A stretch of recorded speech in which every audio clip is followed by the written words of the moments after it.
Hey everybody, and welcome back to Ready Steady Play, where I'm here playing Nova Aetas Renaissance, the new project from Ludus Magnus Studios that has literally just launched on Kickstarter about an hour ago.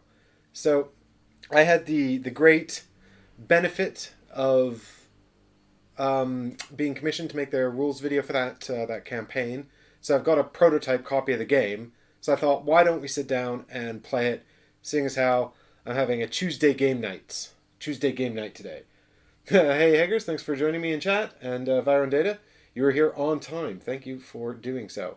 So if you guys don't know anything about Nova Aetas Renaissance, this is set in the 1500s, early 1500s, and essentially Venice is a city-state, the Republic of Venice, and it's threatening the control of the papacy, which is, of course, the Pope and Rome, and his sort of dominion. And so there's this whole sort of like political struggle because Venice is really, really rich, and I knew nothing about this until I received this game and started looking into it.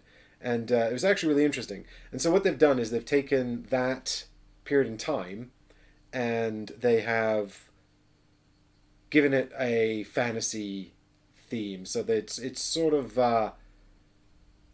it's got mythical creatures and magic and all that kind of stuff going on, in addition to being set in that real period in history. And there's a member of the church who has got his eye on the papacy. Actually, he's sort of rumored to be next in line for it. So he's kind of like, what are his motivations, right? And he hires this group of four mercenaries, to essentially courier letters from the papacy and the seat of power in Rome to Rome's allies, the King of France and the Holy Roman Emperor.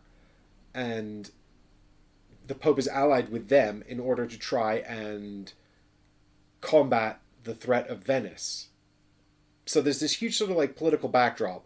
And then there's this sort of high fantasy concept going on as well. And what the game is essentially a sort of a miniatures skirmish come adventure game where you play through these 26 missions, and they're going to be telling you this story against that backdrop with 6 possible endings, and you sort of progress even when you fail, and you'll get 6 possible different endings. And if you complete the missions, you get all kinds of bonuses and things like that as well. And yeah, I mean, the one thing I can say about Ludus Magnus as someone with a number of their games is that their miniatures are very, very good. Their sculpts are always, in my opinion, really nice. So I've never played Nova Aetas first edition, though. I think that's actually their first game. I'm pretty sure it was their first game. The first one I encountered from them was Black Rose Wars, which I'm a big fan of. I continue to enjoy Black Rose Wars a lot. So I was interested to check this one out and to do some coverage on the channel. And then they sponsored the setup and rules video. So thanks to Ludus Magnus Studios for doing that. That was very good of them. And of course you can find that on the channel, and that will break down everything you need to know about this game, because this game has basically sort of 2 major elements. One is the storytelling component, and what I've got here is a reviewer's mission, right? We're going to go through a mission, we're going to discover some story, and within each mission you will be discovering a story, but then there's a plot book, and you'll be moving around between towns and stuff on a sort of overworld map in the actual full version of the game. And you'll be uncovering this story as you go. But we're going to be doing a mission here, but within each mission there's also a story. So like you'll sort of go through several different little skirmishes on each mission as you uncover the story and the events of that particular mission. So we've got one here. Let me show you guys the game on the table, and I'm going to do this one. So, oh, hello. So we've got here, I've got the sort of the game set up. Oh, maybe I'll put my face up there. And this is Blind Fury. So this is the mission deck, and it's got all these cards with numbers. And we'll go through this deck, and we may see all the cards, we may not see all the cards. I don't know what we're going to discover, but I've got the first board set up here, which I knew how to do anyway because I made the rules video. Also, I've played a bit of this mission, so hopefully we'll discover the whole thing together. It's going to be exciting, and it's going to be interesting. You always play as 4 characters, so I've got the 4 character boards set up here. And This is the Horologium, which is used to track time, because essentially we've got to solve this mission in a time limit. And you can see from the board state down here that it looks like a miniature skirmish game, right? You know, you've got your grid, you've got your models. I've got some custom D8s here, and all the characters have stat lines, and we've got enemy cards that are going to be... we've got enemy cards here with stats and weapon profiles and all that kind of stuff. So we're going to be, you know, carrying out these kinds of fights, and the combat in this game, super detailed, like really, really detailed. You know, so it's like Hager's 3D. Is that you're talking about the inn? Yes, it comes with scenery. It comes with inns, and it comes with trees, and it comes with little bushes too. So you can play out all different kinds of fights, and you can climb on the roofs. There are rules for not only climbing on the roofs, but there's rules for who you can see when you're up there. I'm easily impressed. Chat is easily impressed. Well, to be fair, these models are impressive, and I'll grab some of these guys to show you, because they didn't come out as well in the rules and setup video as I would have liked. So hopefully, maybe you'll get a bit better look at them here. But this is this is Valerio, the mercenary knight squire man. And of course, these ones are, for the prototype, are made in resin, so they're going to be even sharper than what you might expect otherwise. But they're really cool minis. I really like Sophia the Rogue as well. I mean, she's definitely got a bit of midriff going on, but you know, I forgive her because the model's cool and she's got a cloak and daggers, and I just like that stuff.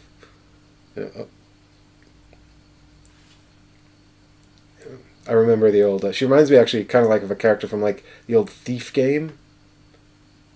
Used to play that a long time ago. Rebecca actually is a character that... so all of their kind of universes are tied together as well, because Rebecca is actually a character from Black Rose Wars as well. You can get her in Black Rose Wars, and she has a special ability in this game called Black Rose Curse. So, which is a super powerful magical spell, which hopefully we'll get to use. But we'll have to find out, because it's quite hard to sort of pull it off. And then we've got Vincenzo, who is the medic, and as far as I can tell, the only one who can heal, so I think keeping him alive is really, really important. But, oh no! That's it. Uh-oh. And that's why we need the follow cam technology, because this happens all the time. Alright, there we go, Vincenzo the medic. Don't let... yeah, the medic down, yeah, exactly. Once the medic's down... I'm in trouble. I'm in serious trouble. So we've got I mean, even the enemy models are really, really cool. These guys are so we've got here some drunks from the Republic of Venice. I'll read you guys the preamble in just a minute. But these are so we've got 3 factions of enemies. We've got the Republic of Venice, we've got the Servants of Rome, and the Denizens of the Woodland Realm. I haven't actually looked at their Kickstarter page yet, which launched like an hour ago. So I don't know what else will be in there, if there'll be more factions, more enemy factions. But I presume that it's not going to be as straightforward as you're working for Rome the whole time and trying to take down Venice. I assume there's going to be all kinds of like betrayals and backstabs and, you know, all that kind of stuff. So in this case, we're fighting Venice though. They sent me some miniatures for Rome, but I don't know if they're going to show up. I put them in the video, the rules and setup video, to show off the factions. But I got this great great mini for this nun character. I'm just really hoping we'll come across her, but I don't know.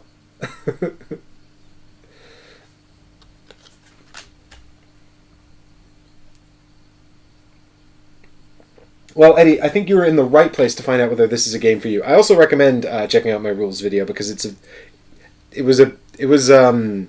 very in depth as usual, but also it will tell you it'll give you, I think, a really good sort of insight into what you're expecting from this game. But you'll also get some of that experience here at the table with me right now.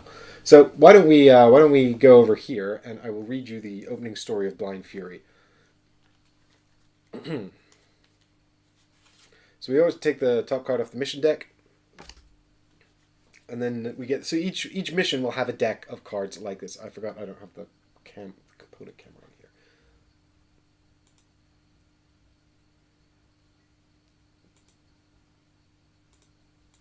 There we go.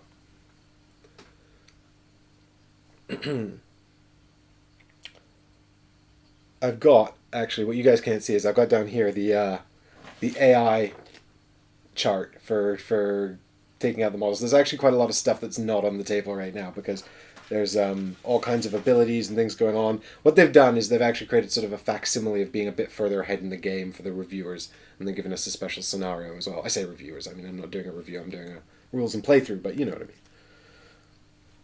I mean. A palpable messenger comes to your barracks. He asks you to go urgently to Fidene, northeast of Rome, where a beast seems to have gone mad and could reach nearby houses if it is not stopped in time. Once in the area, you can get more information at the Shepherd's Inn. Okay. And so the adventure begins.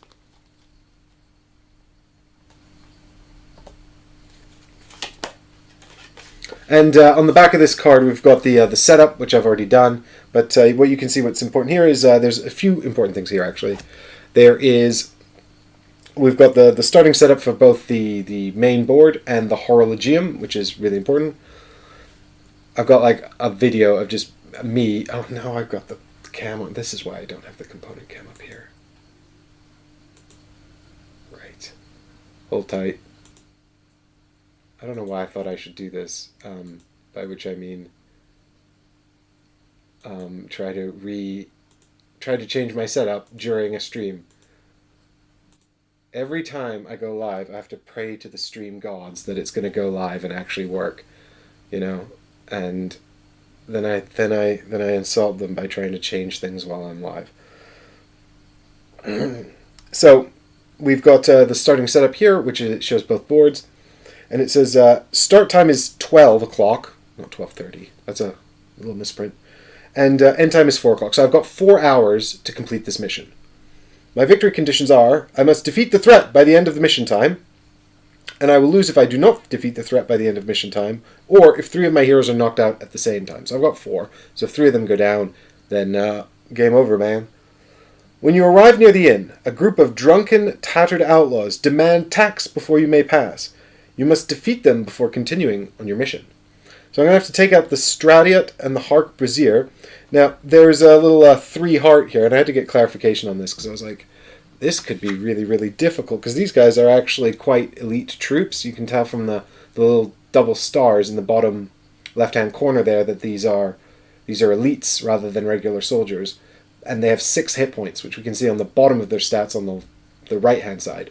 The heart at the bottom there is 6 hit points, but these ones only have 3 because that's what that means on the key there. They've got 3 hearts instead of the full 6, so they've made them a little bit easier for this opening mission for me. So do appreciate that, guys. Thanks. It says here, from what I've seen on the page, there are 3 factions in the box. Yeah, Eddie, but I believe this will be one of those Kickstarters where it's like you can get the core set and then you can spend another $300 getting everything else. Do you know what I mean? It's like, how many adventures do you want to have in Renaissance Italy? Okay. Well, and that is a question we can see if we can figure out here today. But I mean, I haven't looked at the page, so I don't generally know. I might just be guessing. I could be wrong. So we've also got these little action keys here on the deployment there. You can see that there's basically pictures of cards, and what that's essentially saying is that we can do actions there once we've defeated these enemies. And we only have to defeat the enemies because it says so in the text at the bottom. They're demanding tax and they won't let us pass until such time as we either defeat them or pay their taxes, I guess. But they didn't seem to give me an option, so I'm going to have to kill them all. So then I can go to the inn and explore the forest path or investigate 2 injured men on the ground. So let's get on with it and take out these guys so we can get to get what's going on. They shouldn't be drunkenly accosting mercenaries anyway. Yeah, exactly, Heckers. It's thematic. They're half cut. Jade, I did not play Nova Aetas 1. I think This is my first experience of it was getting the prototype and playing the game. I'm going to. So we've got the Horologium here, and oh, you own it, do you, Jade? Have you played it a lot? So we've got the Horologium here, and we've got in the first quadrant all of our heroes. We've got in the next quadrant the Stratiot, and over here in the third quadrant, or 2 to 3, we've got the Harquebusiers, which are these riflemen at the back. And what's sort of important to note about this thing is that it's calculating both the total mission time. So when this central hand gets to the 4 o'clock, then game over, man, right? Like when it says 4 o'clock, game over, because that's the end of our time. But it's also tracking our actions as well. So as we have an action point system, and as we use our action points, we'll move around these quadrants and start running out of time. So we've got to try to be as swift as we possibly can. So, Haggers, I will say that the Horologium is, by and large, I think, a very interesting mechanic. Ooh, I meant to put these outside, actually. Did I? Yes. The dice are mine. I'm tracking something with them. There is some prototype to this. So, I've also got here some character sheets, which I printed off. But these are all the skills the characters have, but we've got 2 skills at the moment. We get one, in the main game, you'd only start with your personal skill, which is this sort of like thing that you have to unlock. So there's Deadly Fan, and that's the rogue's personal skill. And you can essentially, as you do things, so in her case, as she inflicts wounds to enemies, she accumulates crowns, and when she gets 4 crowns, she can trigger them to repeat her next attack 2 times. And you can choose new targets every time, so she basically throws out sort of like a bunch of throwing knives. And every character has sort of like a personal ability like that with these crowns that unlock it as they meet a criteria. But then we've also got this other ability here. Hers is aim. I'm going to see if I can show how easily I can show this to you guys. If I'd done this better, I might have digital assets. So she's got aim as well, which is a special ability they've given me to start with in this reviewer scenario. But normally you would be unlocking these as you go along and level up in the game.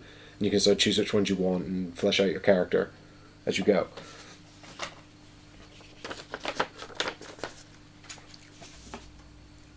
So, let us get started. Now, the first thing we do to start is we activate the first quadrant on the Horologium, and we activate every token in that quadrant.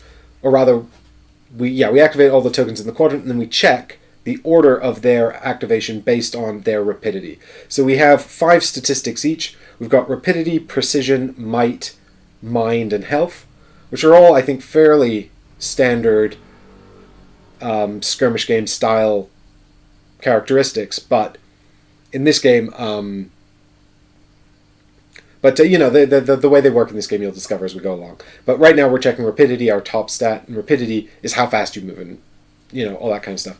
Basically the stats kind of have 2 functions as well. They perform some meaning in combat, all of them have some meaning in combat, and additionally the story of the game will call upon you to check them, So if you're trying to catch a robber, you might be called to check your rapidity, or if you're trying to bust open a lock, you might be called to check your might. So it'll use them as well in a sort of a narrative story sense. So now all of my heroes have rapidity 5 at this stage, and so I can choose the order in which they activate because they're all tied.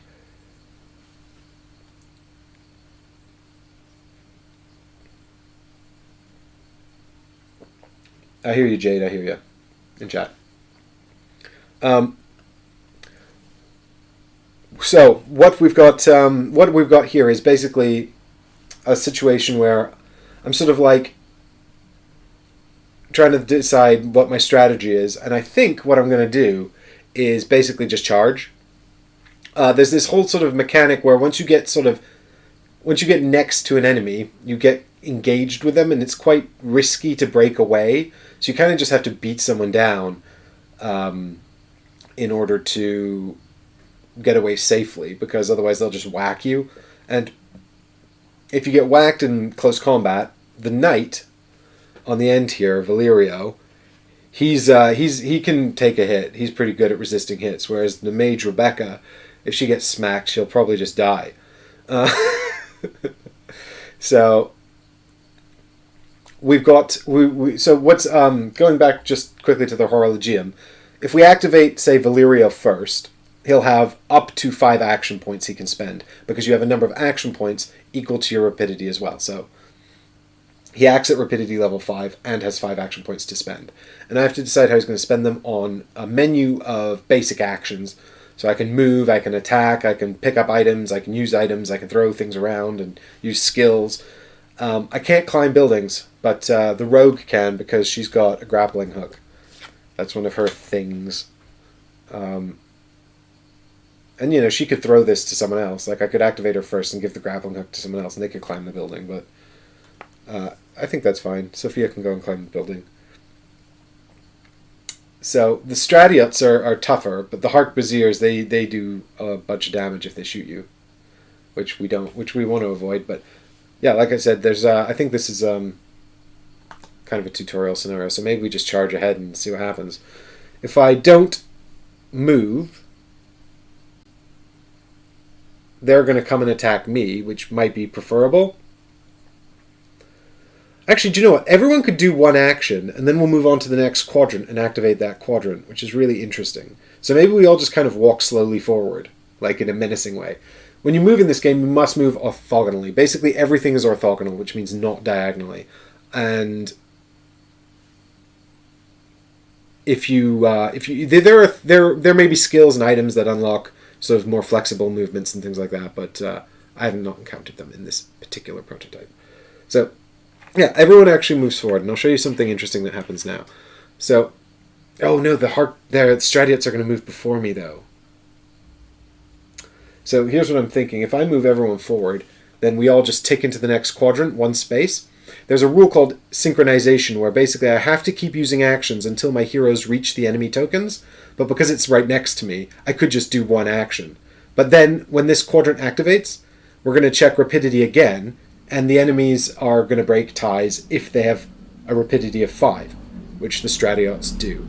So they're going to go before me anyway, so maybe I'll just... maybe we'll just charge in with Valerio. 1, 2, up to here. That seems like a good idea.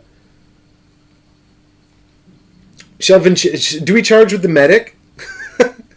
Get him! Get him, medic!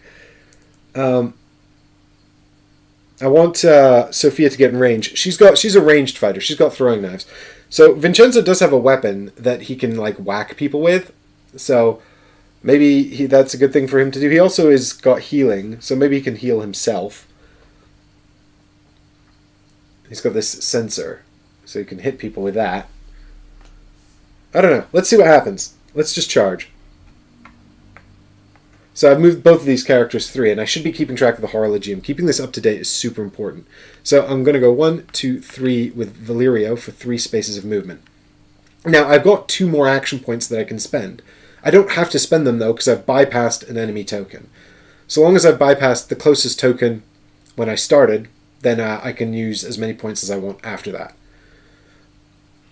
If the tokens were like way over here, I'd have to use like all 5, and then I'd still not reach them.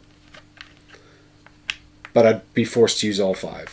I don't have to use them for movement. You can just burn them. There's an action called wait, where you do literally nothing. You just burn action points. But you might be forced to do that. So anyway, that's and then Vincenzo's also going to go 1, 2, 3 over to here. And we've actually blocked. It occurs to me we've actually blocked the line of sight of the Harquebusier. So if the so long as the Stratiot doesn't move, these guys can't see me because they're blocked by their friend here and blocked by the building on the other side.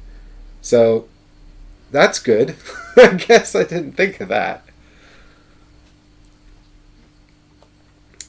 That's what we call a happy accident. Okay, so Sophia's range with her throwing knives is 1 to 4. Again, we count orthogonally. So if I want to get into range of this guy, it's like 1, 2, 3, 4. And it's 3 action points to attack. An attack is typically 3 action points, but it might be more or less. That can vary. But allies block line of sight. Oh, maybe they don't. Jade, you are bang on. This is what I get for staying up all night editing the rules video about this game. No, so yeah, allies don't block line of sight. Adversaries block line of sight. You're absolutely right. So I can definitely be shot. Jeez, I was gonna get myself a little win there. Okay, so if I go 1-2 with Sophia the Rogue up to here, am I at range 3 of Valyria though? I want to keep someone at range 3 of Valyria because he's got this cool ability where if he's at range 3 of someone, he gets a reroll token. If I go 1, 2, 3, 1, 2, 3, 4, so I can hit him from there. Maybe I'll back him up with the Rogue then. She can throw some knives at this guy and help Valerio proc his ability.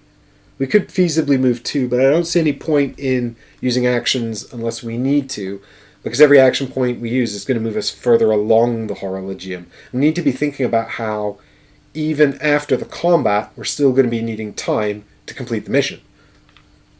So there's 1 for the movement, and now I'm going to hit up this man with a throwing knife. And I can check line of sight here. There's going to be a line of sight tool in the core set that I haven't got in the prototype. But I draw a line from one of the edges here on my... That was one of the edges here on my square to the center of this guy's square. So if I draw from this side, it's very likely that I'll go through this square here and hit Valyrio. But fortunately, if I go from this side, I'm pretty sure I can get to the center here without touching this square. You know, so that's okay. So let's throw a knife in this guy's face. So we can see on my... Oh, Jade, thanks so much for the coffee money. That's really sweet. Look, how kind. Thank you so much. I've got my cup of coffee right here, keeping me alive. We've got so we're going to do this attack, and you can see this attack line along the bottom. It's too early for trigonometry. Indeed, Heggers. So the first, this little egg timer indicates action points. Whenever you see this, it means this is an action you can do, and this numerical value is the cost. Oh, Jade, by the way, I'm actually really touched. I'm just trying to keep things moving. But that's very sweet of you. Thank you so much. This is the range here, and it's range 1 to 4. So that's why I was counting out the 4 squares. Over here, we've got the symbol for precision, which is, of course, one of our character's statistics here, and that's going to show us the... that's going to tell us what stat we're going to use the knives, essentially. This might be might. It could be anything, really. You know, just... but with ranged weapons, it's almost always precision. You know, there's lots of different kinds of weapons. We know this is a physical weapon as well, because it's got red doodad here, and we'll figure out why that's important in a minute. But this 0 means no bonus.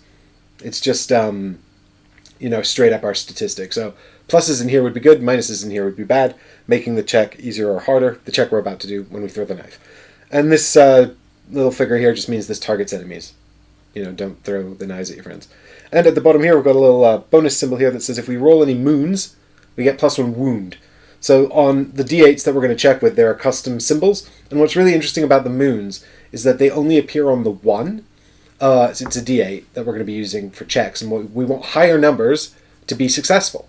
But the ones have moons on. And the moons often give you extra wounds, which is extra damage.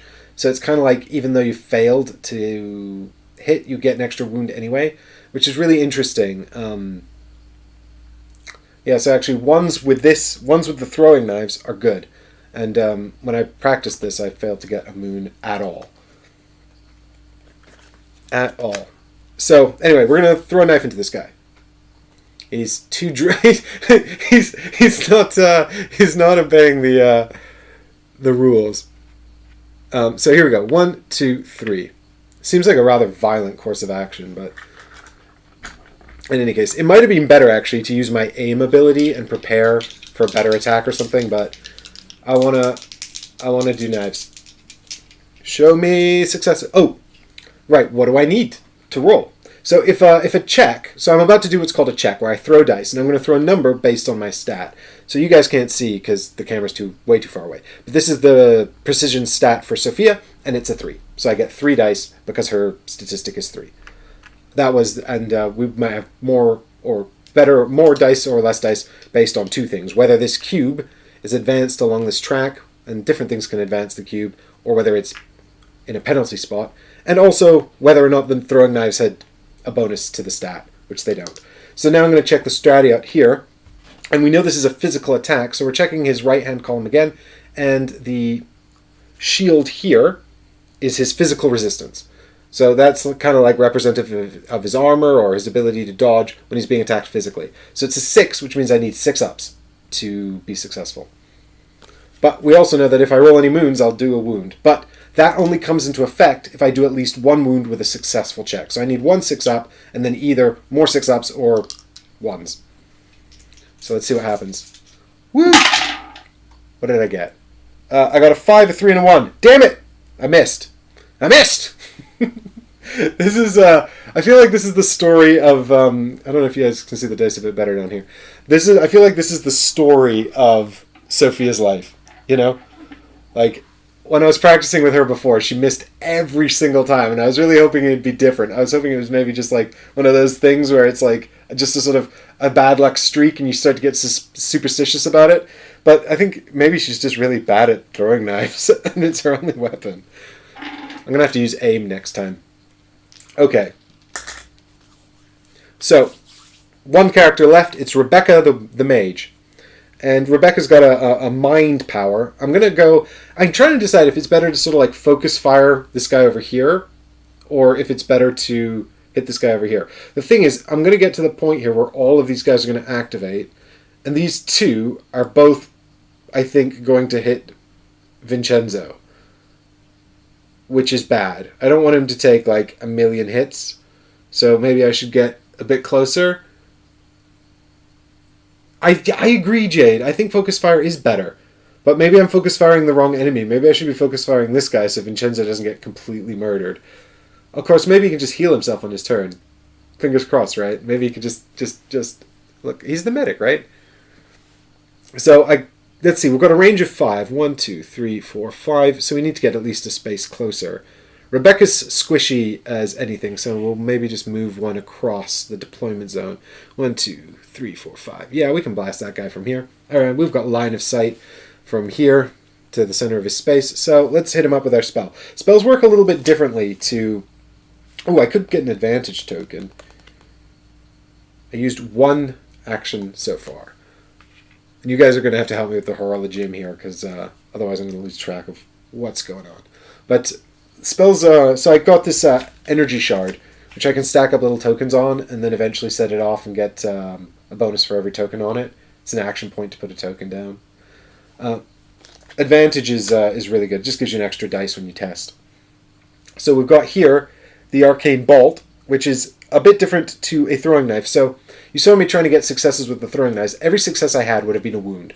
With the Arcane Bolt, it's a bit different. You need 2 successes to trigger it, but then it doesn't. Those successes don't become wounds. They're only used for triggering the attack, but then it's got more effects, and those effects tend to be more powerful. So you can see here that if it does trigger, it does 2 wounds, which means that you could sort of correlate that that's 1 success is a wound. But then if I get 3 or 4 successes, I don't get any extra wounds, which is kind of a bummer.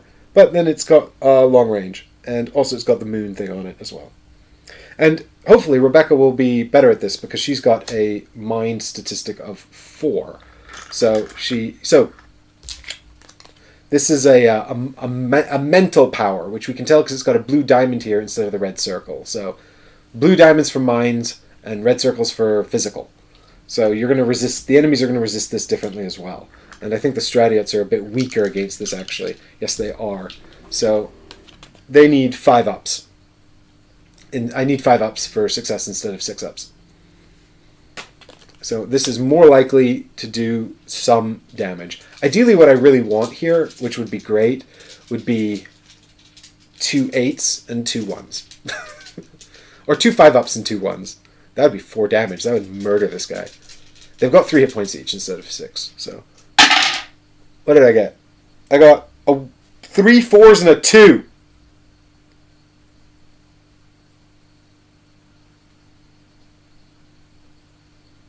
I'm just disappointed, really. I'm just disappointed. Today is not my dice day. Well, never mind, eh? That's fine. I'm about to take a whole ton of damage. Whole ton of damage. Okay, let's, where are we at? We're Rebecca, weren't we? 1, 2, 3. Okay, she's up here with Sophia. Sorry, when we get to our mighty medic and the other guy, we can, yeah, 5 ups. I needed 5 ups. I was like, I need 2 over 5 and a 1. And it's like, have 4s and 2s. They're so close and completely useless. It's trolling me. And Jade says, pretend you're rolling for the bad guys when you roll. It works every time. Oh, yeah.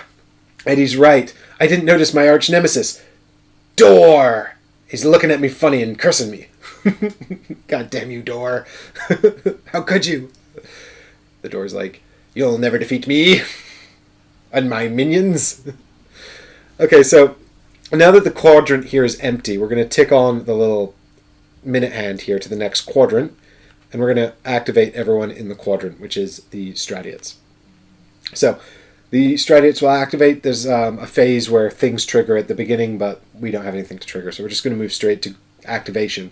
And now I'm to perform analysis to work out whether or not there is a... Yeah, leave the hour marker at 12. Exactly right. Don't let that tick on unnecessarily. So the wow,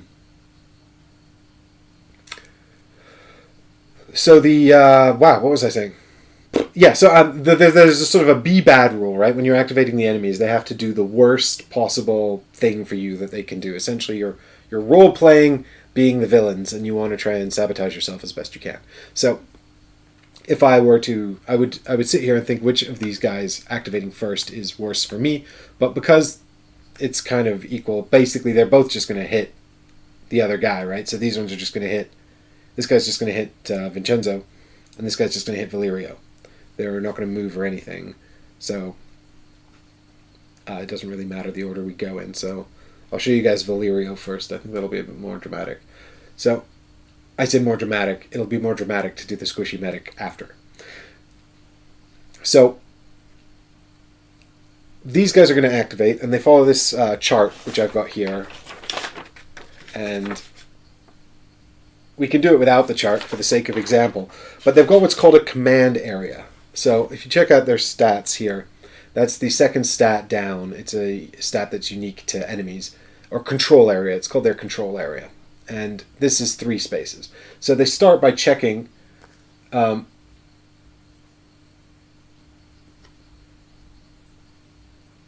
they do have numbers on the inner dial. Oh, that's really interesting. You're absolutely bang on. Yes, I see. Guys, so wow.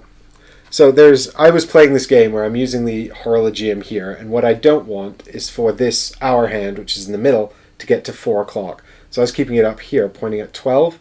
But of course, because you're moving the minute hand all the time, that moves the hour hand with it, just because of the way the component works. But they've actually printed a little clock on the inside here, with the 12 pointing at the minute hand. So I can just keep this here, and that keeps track of the 12 there on the minute hand. And then I can move that on to 1 o'clock when it becomes pertinent or whatever. So that's a neat little trick that I didn't actually notice they'd done. Goes to show you can make a video for 40 hours on this game and still miss things. Just I like these little quality of life improvements, actually. That kind of thing I can really appreciate. So what was I doing? Yes, right. So the Stratiot's about to hit. I was explaining enemy AI. So basically what they'll do is they'll check their control area first. So the Stratiot will check the 3 squares around him, or arrange 3 around him. And he will prioritize enemies within that control area. And you can see like the Hark Bazir has like a much, much bigger control area. It's 7 instead of 3. And this is a way that this sort of affects their behaviors and who they target and things like that.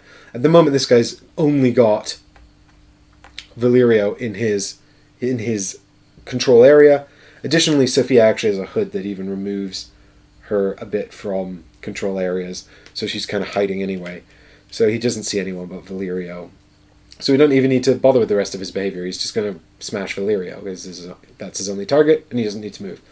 So he'll do his attack, which is here on the card, and it's a 3 AP attack, 3 action points attack, range 1, which means adjacent or melee, 4 hits, and you need to take a might check to resist the hits, and the threshold is 5 up. So I'm going to test Valerio's might and try to prevent 4 hits, and if I take 1 hit, I will also, at least 1 hit, I will also bleed.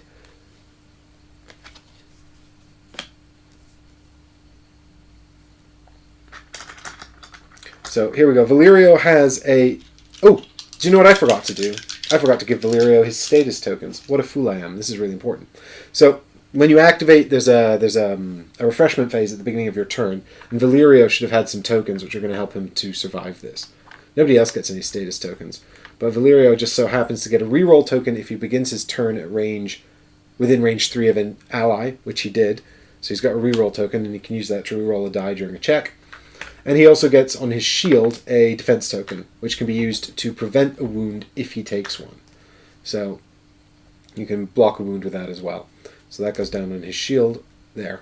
And that's refreshed every time he activates. So it's really, he can be really tanky, which is important because I need that stuff, I think. Here we go. Preventing 4 wounds.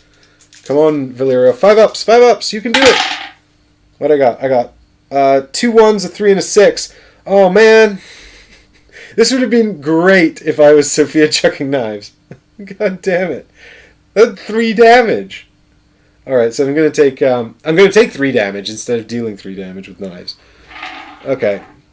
Well, what I can do is I can reroll 1, and I might as well, because I'm going to get that reroll token back pretty quickly anyway the next time he activates. I can also spend the defense token. So that's 2 wounds prevented, plus I'm going to reroll a die.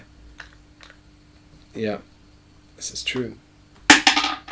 It's another 1. Oh my god, that would have been such a killer throwing knives roll. Eddie's got some good advice for me. He says roll higher. It's true. It's true. Alright. So what we're going to do is we're going to take a little 2 wounds here. And I'll actually keep these on the character sheet. So I was going to put them on the models, but I think it'll get confusing. So 2 wounds on Valerio. If he gets to 5, then he gets knocked out of combat, which is really bad.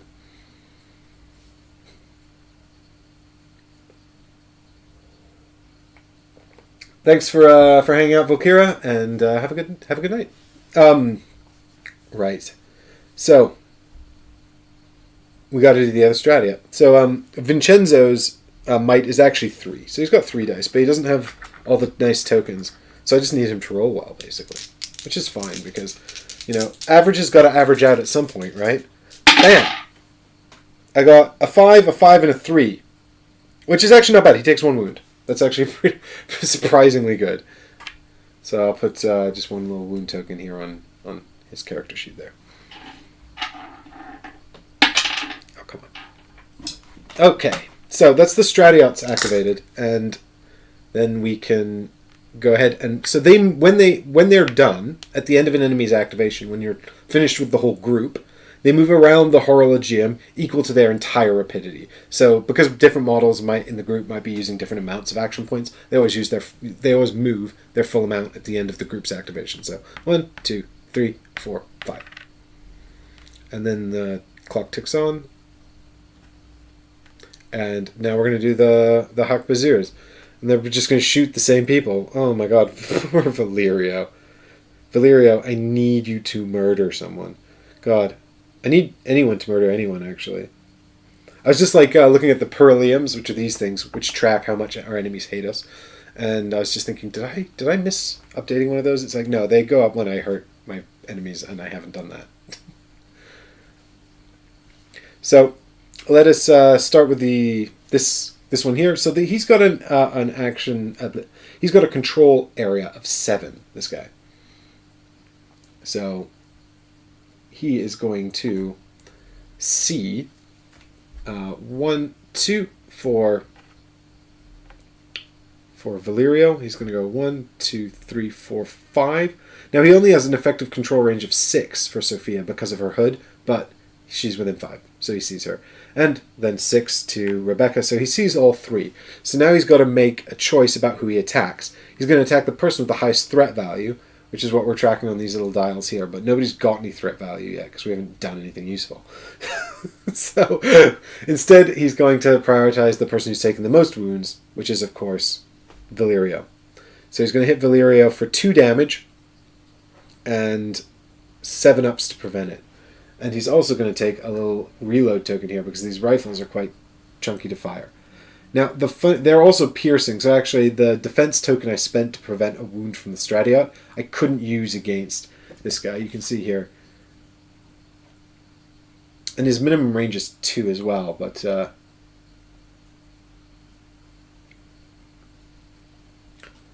well, they've already changed some of the stuff here, Jade. Like the prototype I've got is actually already out of date, so they are improving, I think, the elements of this game all the time.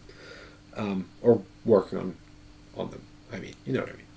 So we got 1, 2 range. So I'm the minimum range, so he can shoot me. He's got this thing called Marksman as well, which is actually a passive ability. It's a behavior. So instead of moving towards enemies, he moves away from them so he can shoot them. And yep, he's gonna just hit me for 2. That's 7 ups to prevent. Here we go.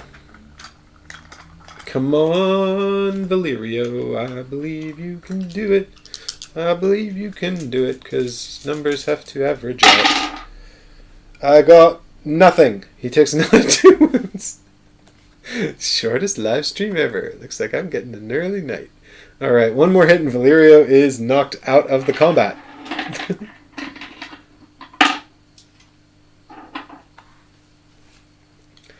God, you people should have killed someone.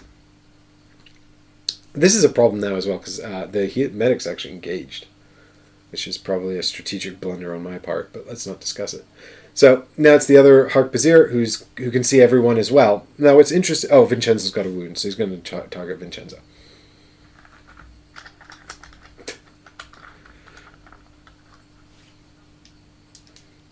So this is 3s, and I'm looking for 7 ups. 3 dice, and I'm looking for 7 ups. Nada! 2 wounds on Valerio as well, so that's 3 wounds total on Vincenzo. Sorry, 2 wounds on Vincenzo. Jeez, this is not going well.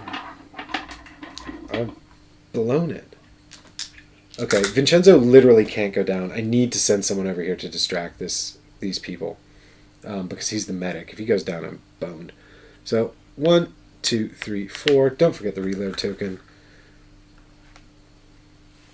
And then time moves inexorably onwards. And now we've got Vincenzo and Valerio activating. I think Vincenzo might just heal himself. Because if he goes down, I've got no more healing. And that's really bad. Although, to be fair, I can just pick him. No, I can't. I was about to say I can just recover him with someone else. But I can't. I literally can't. Because you need to heal someone in order to stand them back up, and nobody else has any healing, so that's really quite bad, actually. Alright, well, Valerio is going to go first, because I decided that's what's going to happen. And he just gets a defense token and a reroll. And then I think I'm just going to smack the man in front of me. And hopefully, maybe I can just kill him? And that would be good. I guess what I need is for Sophia to run over here. So I've given myself a reroll token, and that's for my special power, which is Valerio's Witness Me. It's called Witness Me, his special ability. And it says if there's an ally in range 3 of you at the beginning of your turn, gain a reroll token.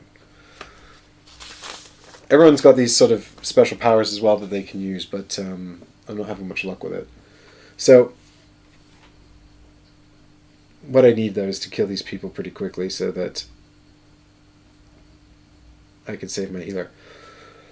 Okay, here we go. This could be great and it could be terrible. We're going to swing at the... Oh, I did forget that Valerio has an extra hit point, actually. He's got leather armor, which means that he has an extra health, so he can take 6 hits instead of 5 before he gets knocked down. Maybe I should give that to Vincenzo, honestly. Like, why wouldn't you put that on the healer, right? Bam! Oh, it's not bad.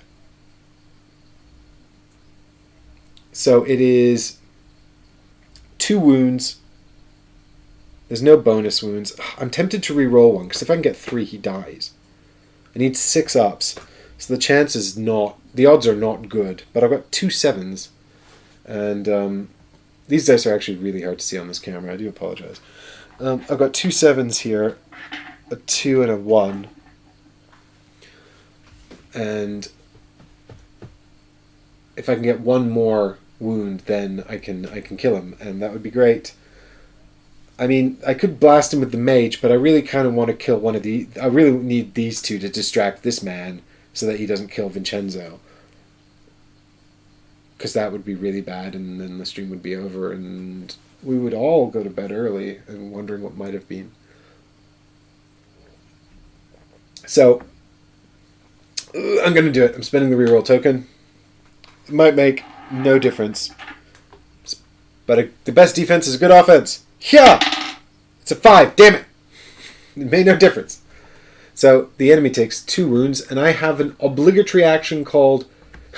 Haggers, he sprays himself with chrome paint in the mouth, exactly. So I've got an obligatory action called Chase, where I actually need to push this guy to an adjacent space and then follow up. He can only go here, so I push him to here, and then I have to move into here.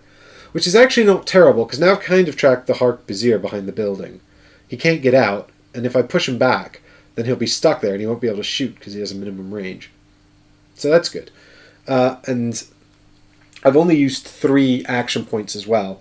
So I just go 1, 2, 3, which puts me in the same space as the enemies. So I can actually act before these guys, the Hark-Bazir, because their rapidity is 4. So I can act first, because mine's 5. But the Stratiots will go before me, because their rapidity is 5, and we tied, and enemies break ties. Okay. It's Vincenzo, and do you know what Vincenzo's going to do? He's going to heal himself. I was planning to smack this guy with my sensor, but honestly... Well, it does stun him. What does stun do? Is stunning good? I don't think I did not consider hitting someone, actually attacking someone with this. Stun. An enemy with a stun token must discard it at the start of their turn by spending 2 action points. Well, that's not useful to me, because then he can still attack me. The stun token's only... if I move away, I'd have to disengage, and it doesn't say that he doesn't... He's still engaged if he's stunned, because it doesn't say otherwise. Also, hey, let's talk about the Paralyum for a second. I hit that guy. I did 2 wounds to him, so that means that Valerio has generated some contempt from our enemies. That means his threat value has gone up. Threat value ticks up by doing a number of things that piss off the AI, but in this case he's pissed off because we hit him, and it goes up 1. Okay, so now I think with Vincenzo, I'm just going to heal myself, because even if I stunned this guy, just discard the token and hit me back, because he has 5 action points. So that seems a bit counterproductive. So, I have a healing ability. Let's hope it's good. What I can do... So my healing ability, where is it? Vincenzo, you're not here. Why are you not on the menu? The people menu. Here he is. I was making notes on him, that's why. So he's got this soul heal, which is a prayer, and it costs 3 action points to use. And then, can you read that, guys? I don't know. And then basically it says roll 3 dice on a test, and for every success, heal a wound, right?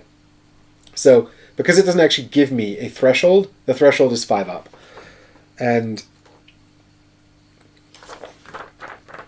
that's he's got a mind of 3, so I'll throw 3 dice, so I can heal potentially 3 wounds.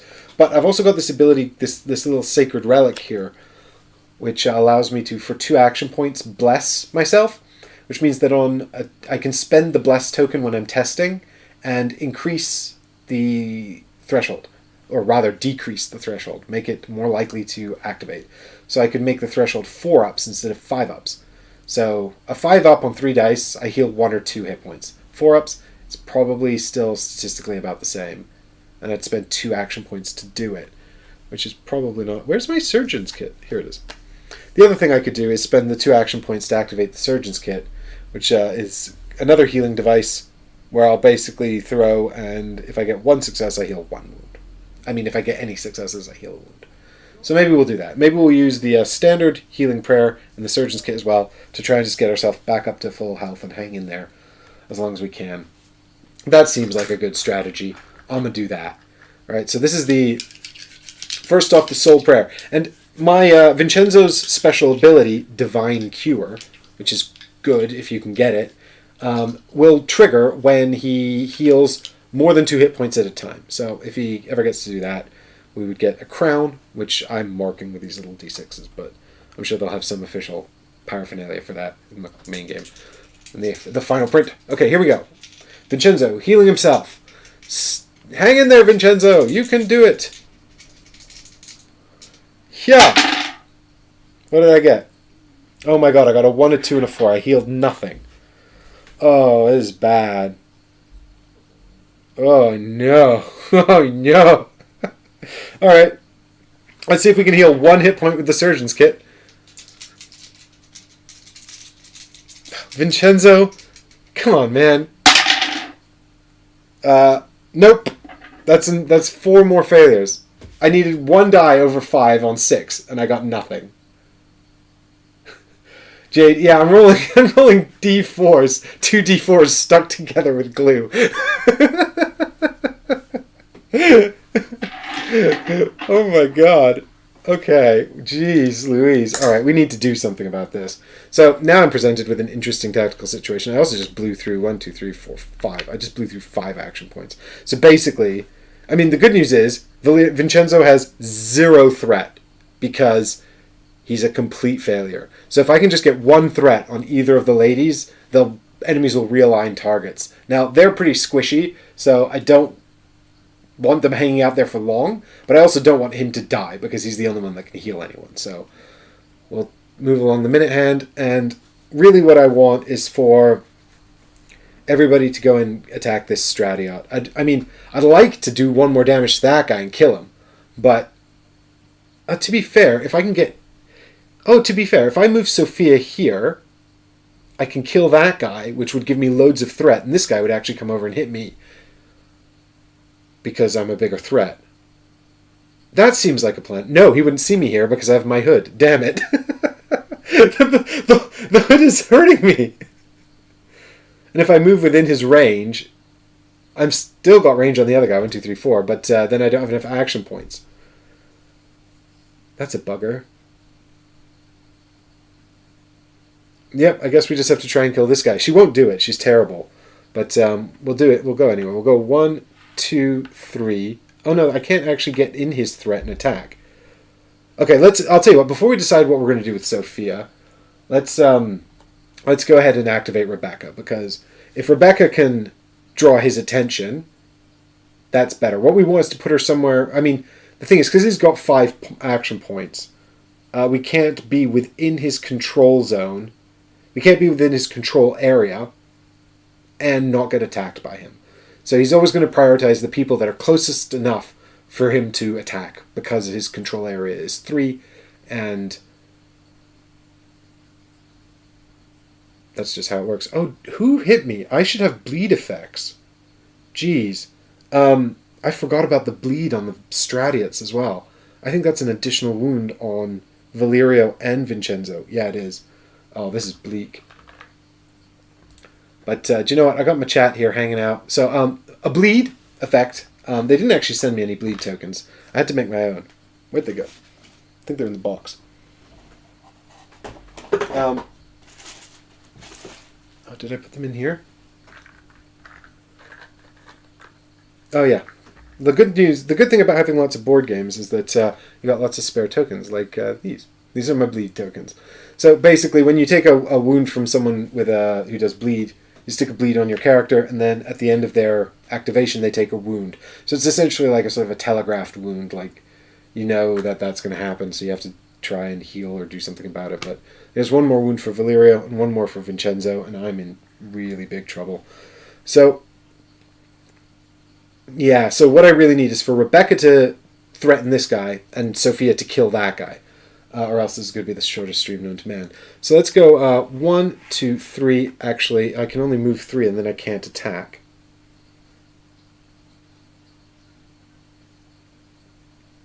Yeah, I don't think I can get my threat up enough to threaten this guy. Yeah, no, actually, I don't think I can do anything about this. I think they're just going to kill Vincenzo, and there's nothing I can do to stop it. Because I need to be in his control area, and also with a higher threat count. And I can't get into his control area and hit, and with enough action points to hit him.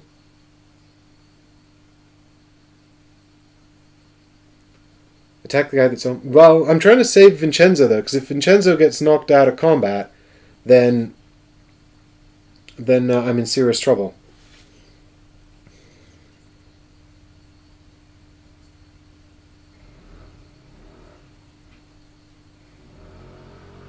Yeah, you can res someone, Jade, but you need to be able to heal them. So if Vincenzo goes down, he's the only one that can heal.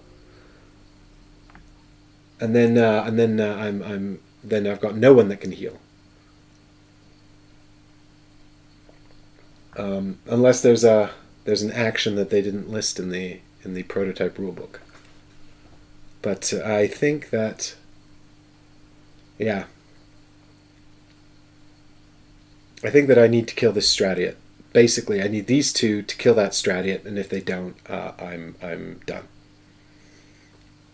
So we can go 1 up to here, and we're actually in range. Well, actually, we'll go 1 over to here. And then we're in range and we have line of sight. And I don't think I can do anything if I don't have range from here, do I? No. That's a shame because it would be nice to use one of my special abilities. Am I blocking my own line of sight there, though? Yeah, let's do Rebecca first, actually. I don't want to block my own line of sight to this guy because I'd like Rebecca to use her energy shard to get advantage on this. So I can actually activate the energy shard twice, which will I just thought of another plan I could have used, but it would have been a real long shot. So anyway, I can put a token on here and then trigger it again to remove the token to add 1 advantage to my next test, which will be just 1 die. So 5 action points. So it's not super efficient. It'd be better to store them up and then use them all at once. It'd be more action efficient, but I'm desperate. I'm desperate after a series of poor decisions and bad rolls.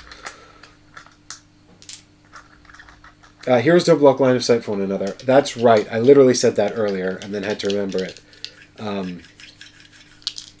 Maybe I need to refill my coffee, which I will do in just a minute.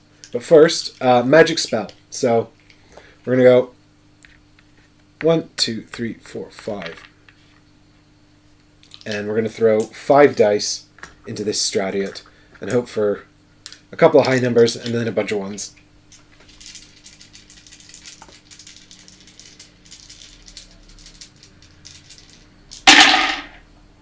Oh, yes! Yes! Look, I've done it. There's a 7 and an 8, which triggers the spell, and a 1, which adds damage. That's 3 damage. Stratiot's dead! Yes!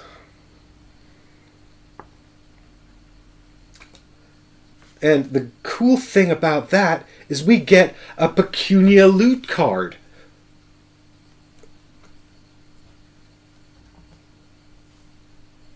It's silver. So if we fight any werewolves, then I got this covered. It's a Halloween miracle.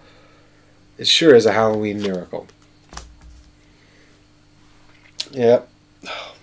Okay. I'm feeling marginally better about this. Because the Hark Viziers, they have to reload, so I've got like a round on them before they can reload. Okay.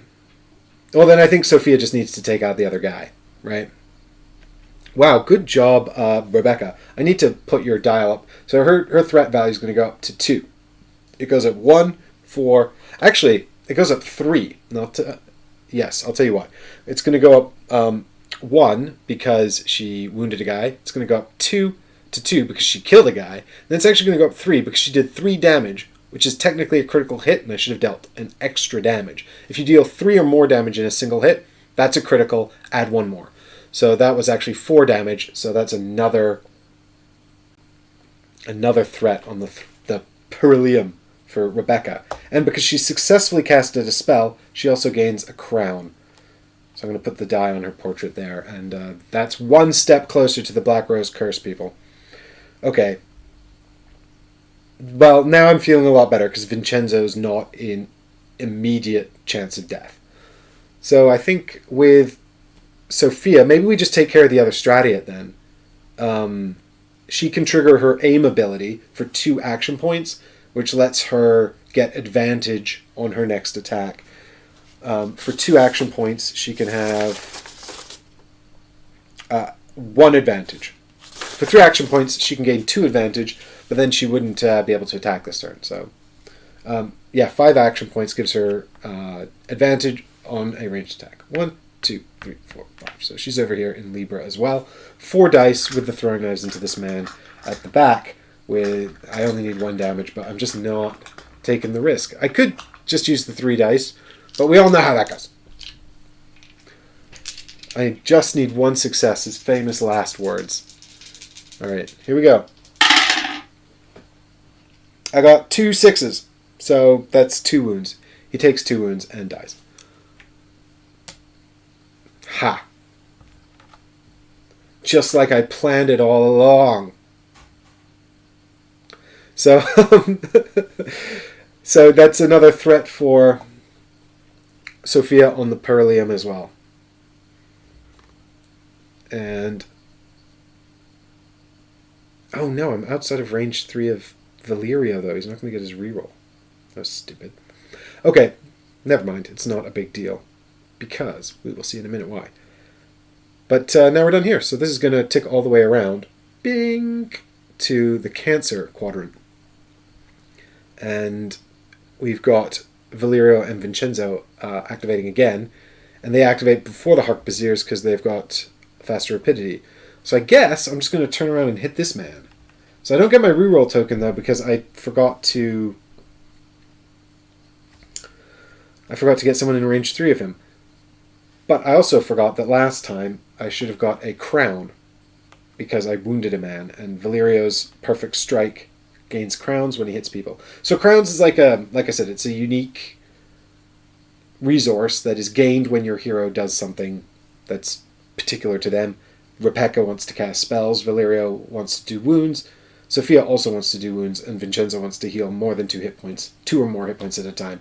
And every time they do this thing, they gain a crown, and when they gain 3 or 4 crowns, they can trigger their special ability. So, I think I just turn around and hit the Harquebusier. If I'm correct, that guy will never attack again this game. So, you gotta keep the suspense up. I knew this is scripted. God damn it, you found me out.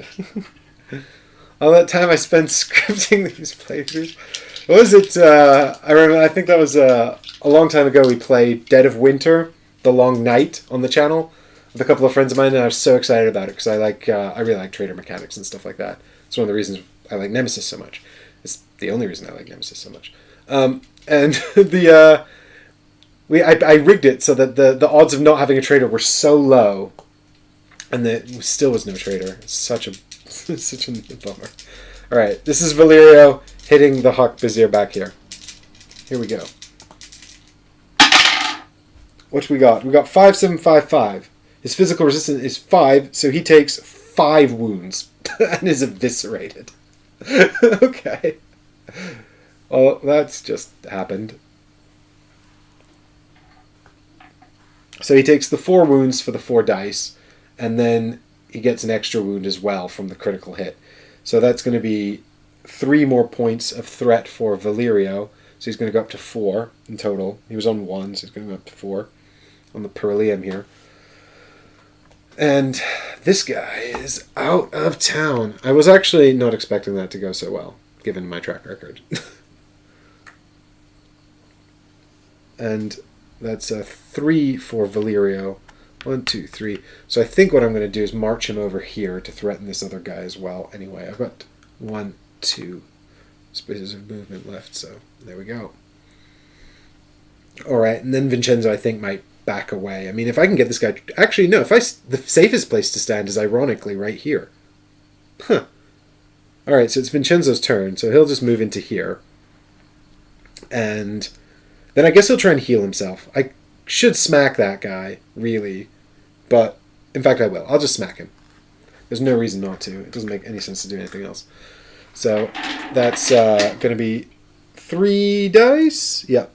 Looking for 5 ups. And I could stun him. I actually sold all my copies of Dead of Winter's Haggers in the end. Not that I didn't like it, but I just was having trouble getting it to the table. And I have so many games. I've literally got a wall of games right here that I had to move out of shot for filming these rules and setup videos. But and yeah, I need to do something with these. It's really funny, actually. It's just like the wall. You can see more in the background as well. Like, come on, man.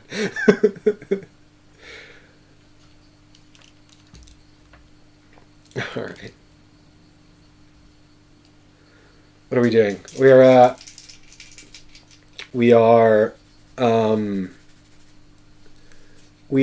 What are we doing? Yeah, we're smacking this guy with a sensor. Have at thee! A 7, a 5, and a 2. The guy takes 2 wounds. Oh. And he's stunned. Oh, did I get a moon? I didn't get a moon. If I got a moon, I could have done fire. I don't know what that does. I would have had to look it up. It's not Dark Souls all in Lapis Verde. It's Dark Souls with all the Kickstarter exclusive and some extra bits. I actually streamed it not that long ago. Alright, 2 wounds to this guy. And that's a 1 tick on the threat meter for Vincenzo.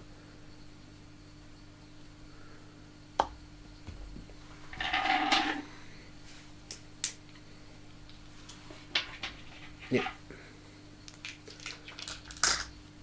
And the thing is, now it's going to be the...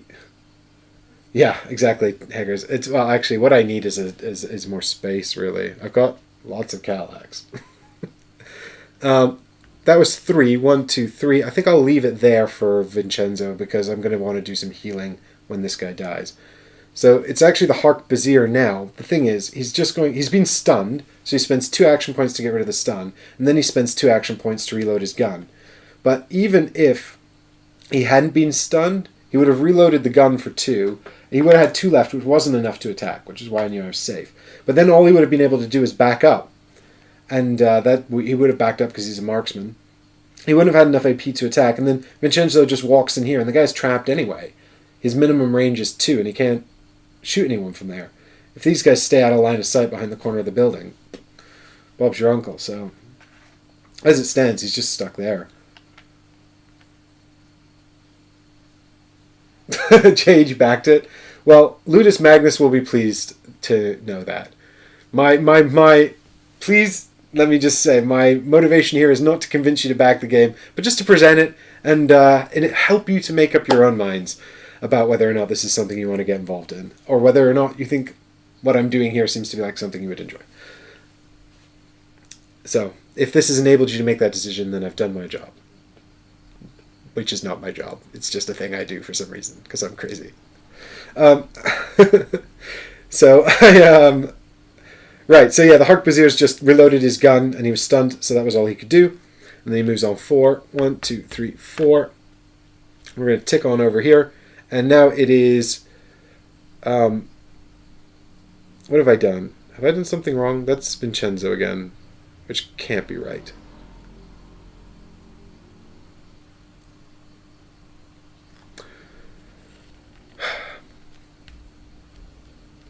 He should be in here.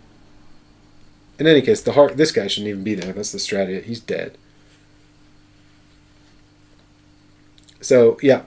I think I'll start with our friend who's got the lowest threat. Sophia. I think Sophia's going to go and try and finish this guy off. So we'll go 1, 2, and from there we have line of sight because we can see past our friend.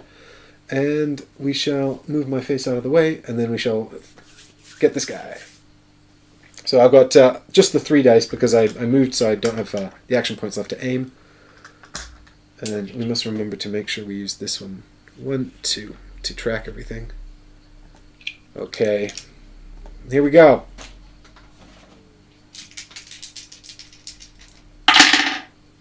It's a 6, a 1, and a 3, which is 2 damage. So he's dead. Ha ha! Take that.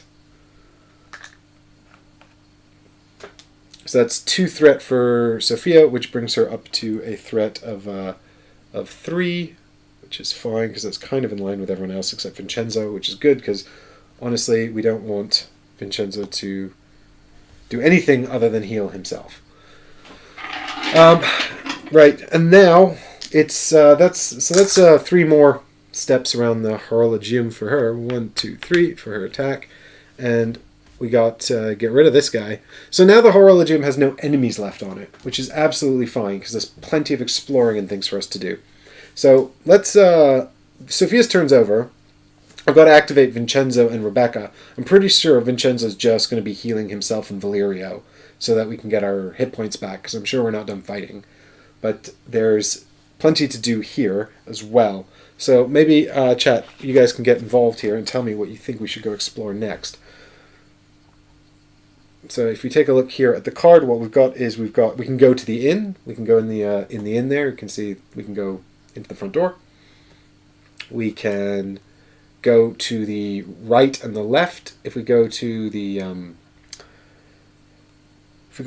right, we explore the what do? We investigate 2 injured men on the ground. And if we go to the left, we explore the forest path.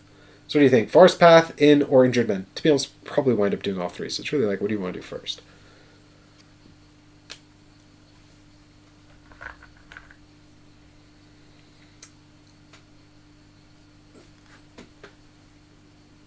Oh, Haggers is just talking in chat about how he's been he lives on his own, so he hasn't been able to play many multiplayer games.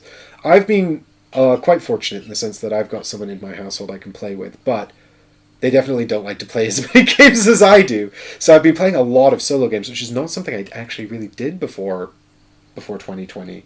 You know, I used to just play multiplayer games really, and I really wasn't much into solo games. You know, I played the odd few, but I've obviously been getting quite into it this year, and I'm really enjoying the solo games that I've been able to discover. You know, I've been having a great time streaming all of these games, you know, and I'm really tempted to get out Gloomhaven now that Chris and I have been doing Jaws of the Lion as well.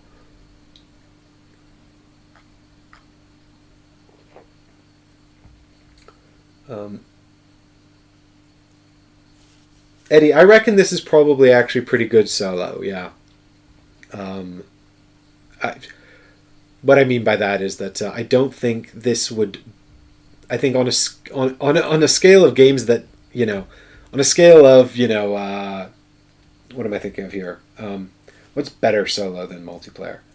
I don't know. Something that's really good solo and terrible with other people. On a scale of that to diplomacy, I think that this is pretty much down the as far from the diplomacy end of the spectrum as possible. Like playing this with more people would be fine, but if I've got another player, I'd probably rather do something that has a bit more sort of that changes a bit more. Like this is you use exactly the same setup for this, no matter how many people you play with. So the solo is absolutely there. I suggest let's get the door. Let's kick down the door. Actually, it's Rebecca to activate anyway, and because she has a good mind, she's good at talking to people. So maybe she should go in the inn. That's what I'm thinking. Injured man, being a good Samaritan is always the right choice. Actually, Jade, you make a good point as well. Well, Vincenzo needs to go that way anyway because he wants to go see Valerio, and the injured men are over here. So maybe we send the healer that way, and he can check on the injured men. We can send the mage into the inn to do the talking with her big brain. I don't know. Sophia can just hang out for now. She's not activating again for a while. So I'm going to go 1, 2, 3, 4. And actually, well, let me do Vincenzo first because he's not doing anything too interesting. He's going to go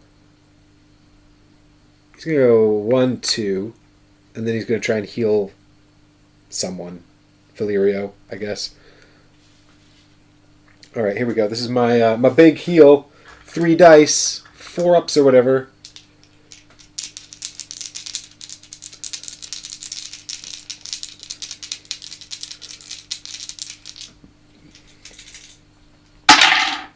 Five ups. I need 5 ups. I got 2.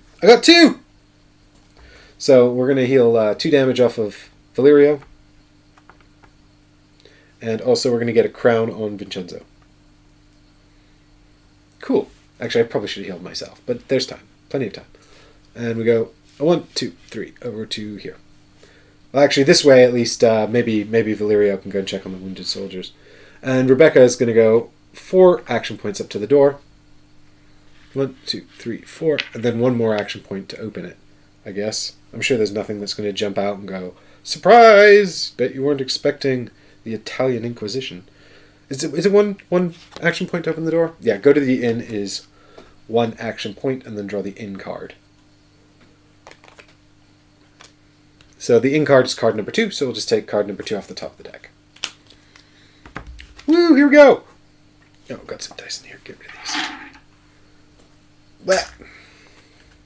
What we got? Upon entering the inn, your entrance causes all conversation to cease for a few seconds, and then resume as if nothing had happened. The innkeeper welcomes you, inviting you to sit... I don't know why I've done this in posh English voice. This does not sound like that kind of inn. The innkeeper welcomes you, inviting you to sit down. Your attention is diverted from the host by a solitary man sitting in front of the fireplace, and also by loud noises coming from a table with a group of visibly drunk dice players. When you exit the inn, take card 3. Oh no, wait, you've entered the inn. Take card 3. Cool. Well, that's a little story card. I like that a lot, actually. That's just there for flavor text, and it's like draw the inn card. Oh, look at that. It's the inn. Actually, this is the thumbnail. I wasn't sure what the art was from, and there you go. The thumbnail is actually me playing with these gamers. Yeah, okay, so we can talk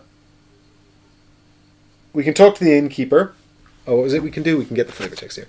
So we can talk to the innkeeper about the threat, I guess. We're going to be like, what's the threat? We can talk to that lonely man by the fireplace, or we can game with the gamers, and it's 1 action point to exit the inn as well. So I'm out of action points, and I've used all 5, so this is just options for us to consider.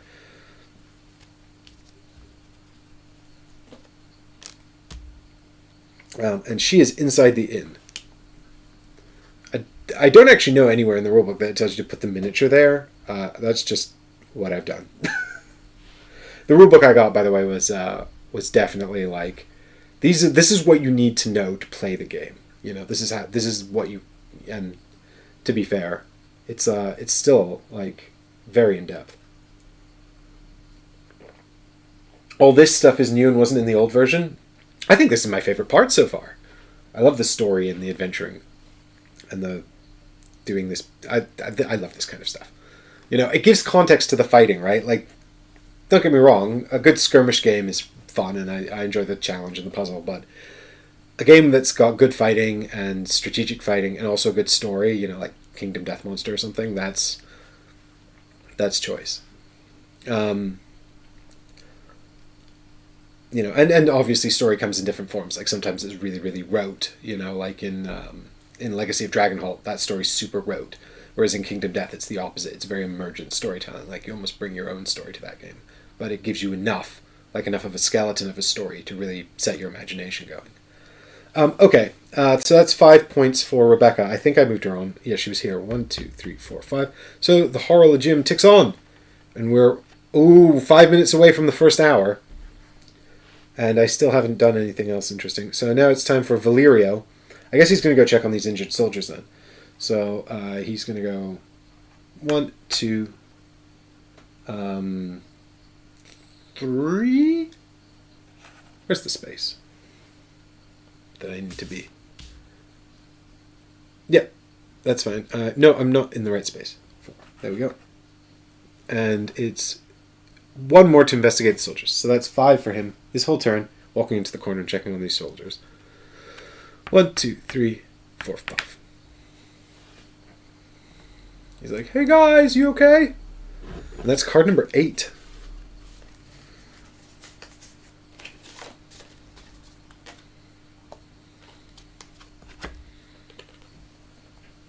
Oh, by the way, I don't think this mission's in the final game. They told me this was a special reviewer copy, like a special reviewer mission, but I don't know how much of that makes it unique or not. But they told me that it was, so there shouldn't be any spoilers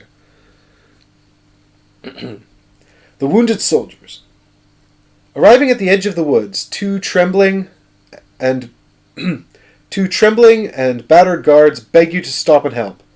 A huge creature, never seen before, is wreaking havoc on the farms in the area, says the first guard. Says the first breathless soldier. We're alive by a miracle.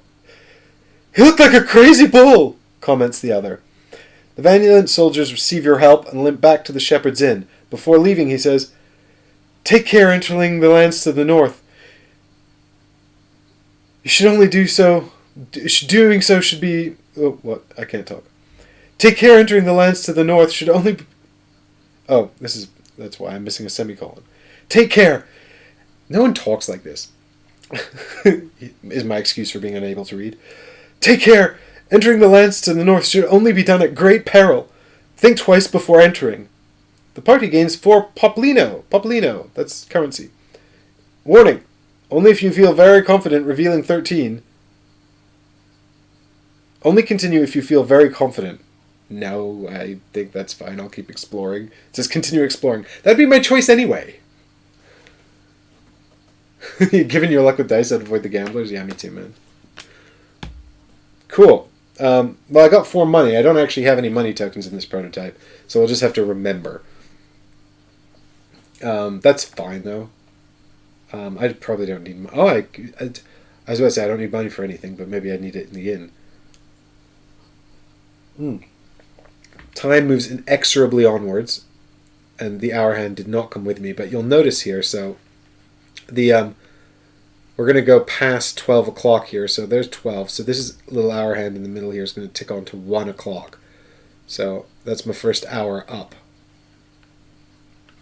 Okay, now we're into the quadrant here with everybody but Valerio. I guess we should start with Rebecca and start exploring the inn a bit more, because the other two, they could do anything they want, really. Although I think Vincenzo's just going to stand there healing himself, like... Don't mind me, I'm just, patching myself up. Hello in chat. I cannot possibly pronounce your name. Sorry. I hope that you are well and doing good. Okay, so, yeah, maybe avoid the gamblers. Why don't we talk to the old man by the fire? I mean, that's like some kind of Aragorn-type person, and he probably knows something about some threat in the woods, right? I'm sure of it. A giant bull-like creature? What do we reckon, like a minotaur?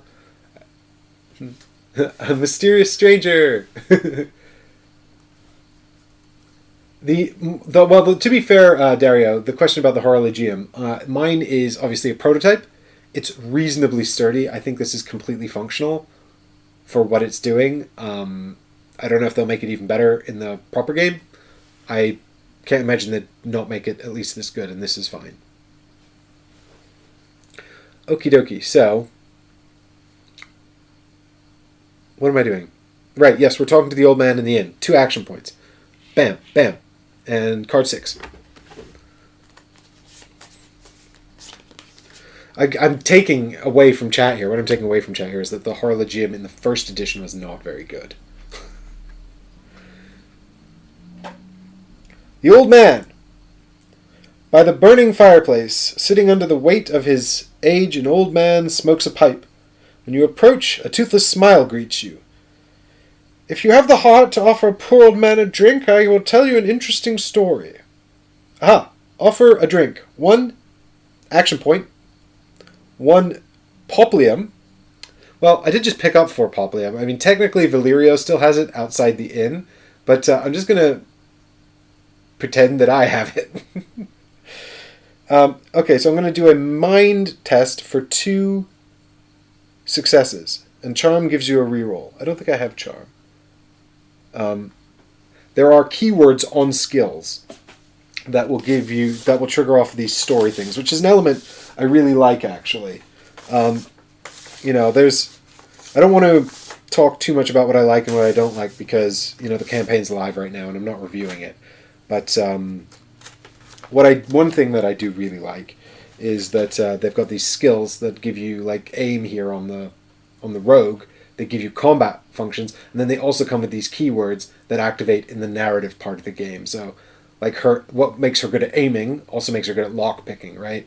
And charm is another one of these keywords, and I think that's a really neat addition. It really helps sort of flesh out the development of the character in sort of multiple functional ways, which I think is really helps with the narrative part. I like that a lot, actually. Okay, so what we've got going on here is charm gives me a reroll. Well, I don't have charm. Rebecca's got knowledge. She's a smart lady, but she's not very charming. So 4 dice, 2 successes. The threshold is 5 because it hasn't given me another threshold. I don't think it did not. Bam! Hey, 1, 2, 5, 5. The bare minimum scrapes through. There we go. You can see there. 2 double 5s.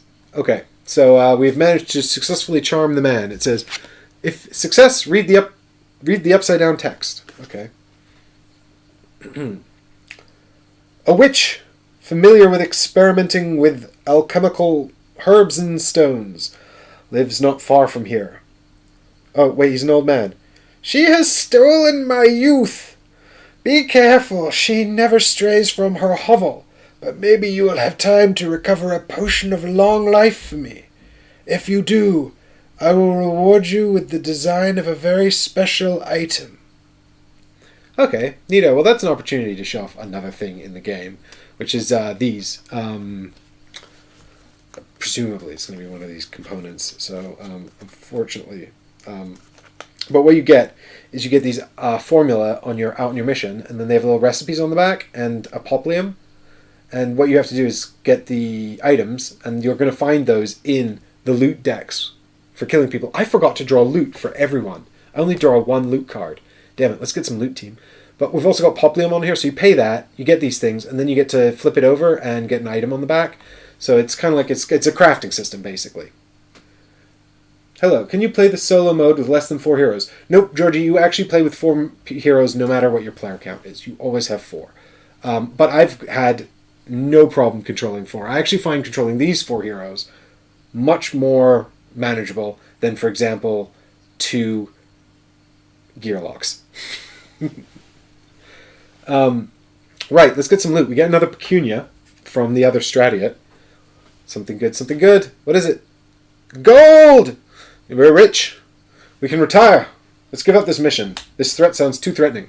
We've also got 2 elementiums, so hopefully something useful in here as well. I don't know what's in this deck, actually. Leather and salt. Well, that's tasty. Yum, yum, yum. Alright, so I got my items here. And he said he'd give me a recipe, so if I can go and get this potion of long life from the witch's hovel, because she stole his life.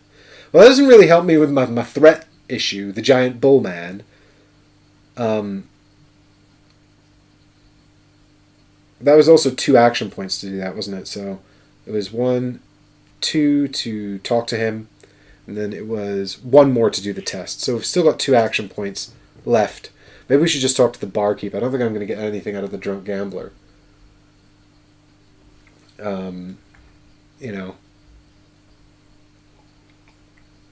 The drunk gamblers. Although maybe I could play a fun dice game with them. I say fun dice game. I'll just lose all my new poplium. I just spent 1. I only have 3 left. But I've got the gold, so who cares?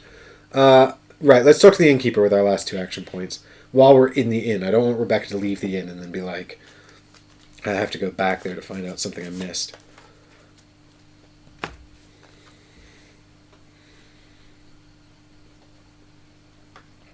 Alfio Succetto.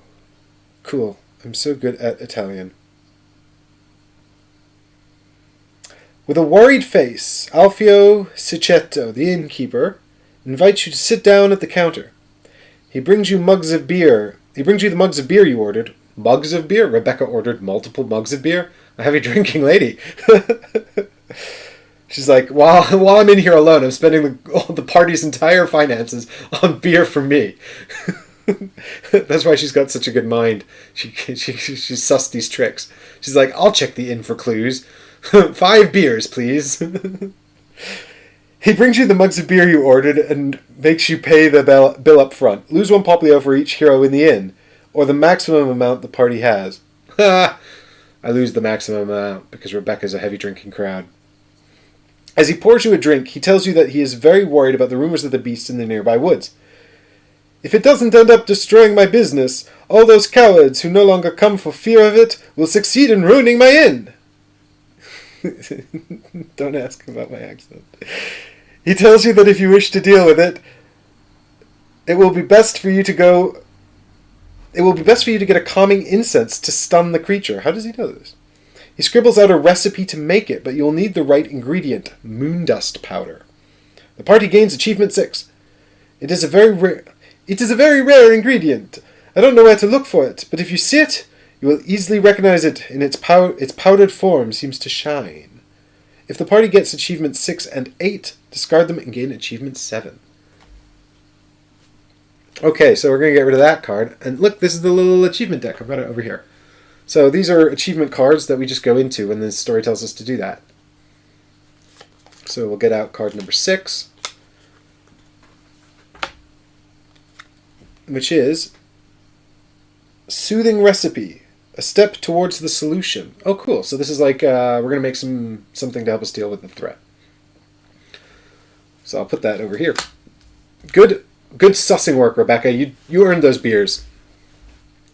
She's out of action points, so she can't even leave the inn, so she might as well sit there and have her pints. And now it's time for Sophia and Vincenzo. I haven't played Folklore. People keep telling me I should play Folklore the Affliction, but I didn't get a copy of it, and I don't have it, so I haven't played it. Right. I like the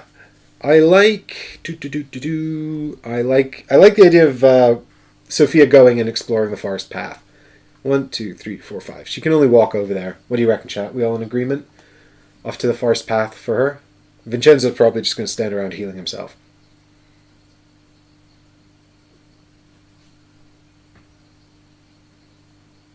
Folklore is more fiddly than this?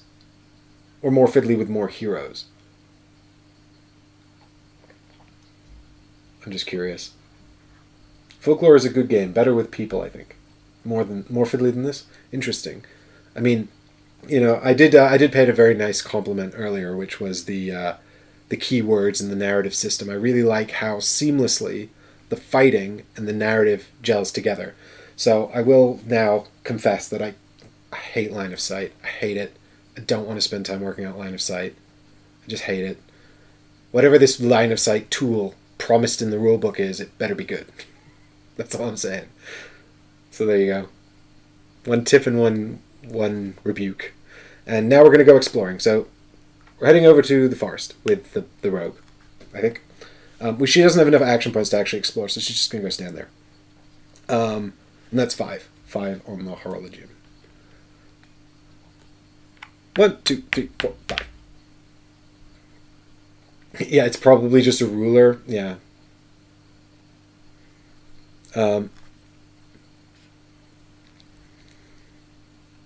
Then it's Vincenzo, and he's just going to heal himself. I'm thinking I'm probably going to... I'm trying to decide whether it's to do the better... I'm trying to work out math, and I don't want to do math, chat. I don't want to do math. Because I'm trying to work out, is it better to try to heal myself with the... with my sacred... So, if I've got 3 dice and I'm getting 4 ups, and I've got 3 dice and I'm getting 5 ups, it's still statistically 1 or 2 healing points, right? So it's probably better to do the 5 ups and then use the 2 action points I save from blessing myself to improve my odds. Instead, use those on the surgeon's bag which is just a simple check to heal 1 health. Because that's like the odds of getting one success on 3 dice is better, and healing 1 with this is still better, I think, than the odds the blessing improves the other healing.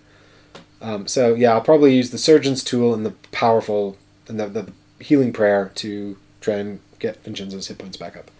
We'll start with the healing prayer anyway. This is every success is a health. I mean, the advantage of blessing this is that if I do get 2, because it increases the chance I'll get 2, if I do get 2, then it means that I might get a crown. But, you know, on the other hand, I think just getting my hit points back is probably better, and I don't want to waste time. I got 5, 7, and 1, so 2 back. So Vincenzo gets 2 back and also gets another crown, which is excellent.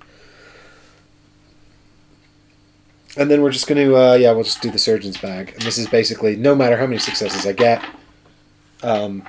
heals 1. But if I had Mandrake Root, I could discard the Mandrake Root to heal additional health when I use the Surgeon's Tools. But I don't even know where to get Mandrake Root, so... wow, 3 successes. You did that ass backwards, Vincenzo. Where was this when I was sweating bullets earlier? I do actually know where the Mandrake Root is, by the way. It's in the Alchemic deck. It's a piece of loot that we can find.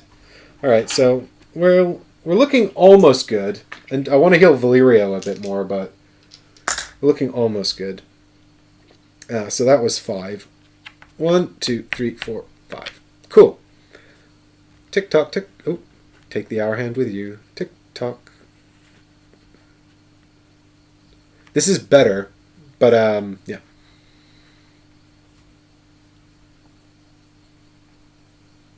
Yeah, it's funny how some games seem completely playable solo, and then when you start trying to parse them solo, you're like, I wish I had someone else to just help my brain out.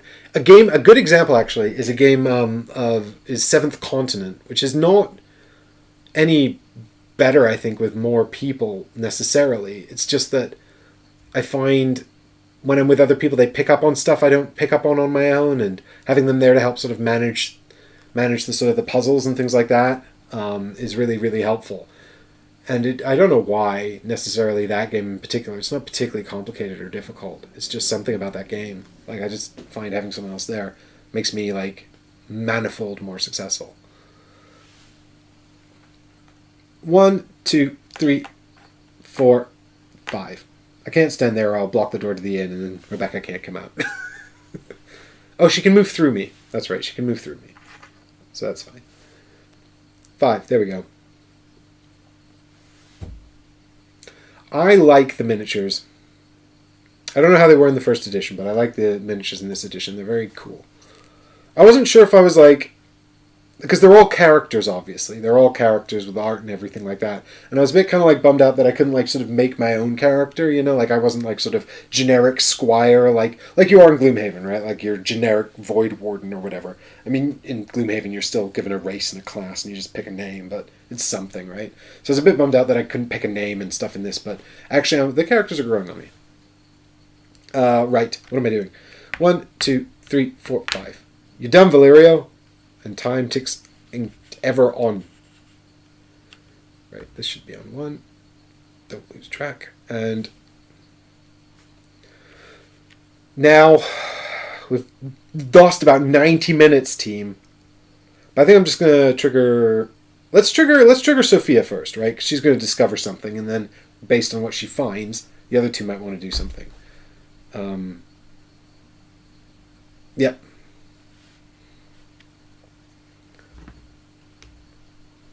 This is what I need. I need this card out, actually, the setup card. Explore the forest path. 0 action points. 7. Card 7. Rebecca's like, oh, I can't get out of the inn. Valerio's blocking the door. I'll just have to drink more and more. Another round, barkeep. He's like, he spent all the... the party's like, where's our money? Yeah, like every character has a flaw as well as a unique power, and Rebecca's is like day drinker. Constantly drinking. I like the idea of a drunken mage. That's really fun. Alright, what are we doing? Card 7. Ooh! Setup. The shack. Near the inn, almost hidden by the thick plants of the undergrowth, you find a dilapidated house. It seems abandoned. You knock, but no one answers. Well, I'm not there yet. I haven't even put it out. You try to force the door, and you find it unlocked. Alright, cool. So I'm going to get some boards out here. Team. I'm going to have to move all this stuff. Alright, which of these cards do we reckon I'm going to need to revisit? Probably none of them. Okay. Dun, dun, dun, dun, dun. Trying to keep the Horologium on screen. How is this going to work? Oh wow, I need like way more space. Oh, I did not anticipate this. Let me get the board. 2A.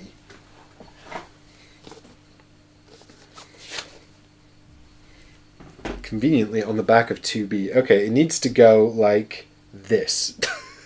Oh no. Alright. Well, the inn's going over here. Rebecca's like, oh, I don't feel well. And gotta get all these cards out of here. The original minis were 35mm scale. The new version, they're 38, in line with Black Rose Wars. Yeah, I really like Black Rose Wars. It's just like sort of silly nonsense fun that I just love.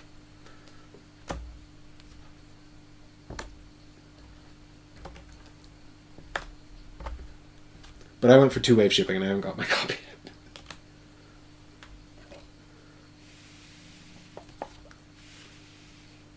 Well, there, we're still on screen. Okay. So I need some stuff. Where did I just put that card? Oh, help. Here we go. The shack. Right. Bushes.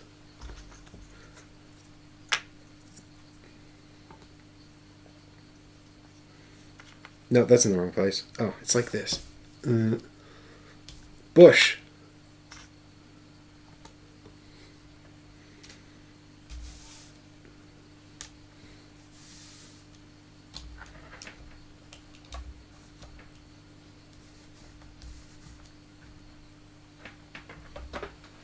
Sorry guys, while I just manipulate my set in silence, knocking everything over. Oh my god, what is going on over here? Sorry, team. I just got so excited and flustered by the appearance of the witch's shack. I assume this is the witch's shack that the old man was talking about. So basically now we're just going to go into the witch's shack and see what is happening in the witch's shack, right? That's the plan? Okay. Here we go. There we go. So we got a bush. We got an actual witch's shack.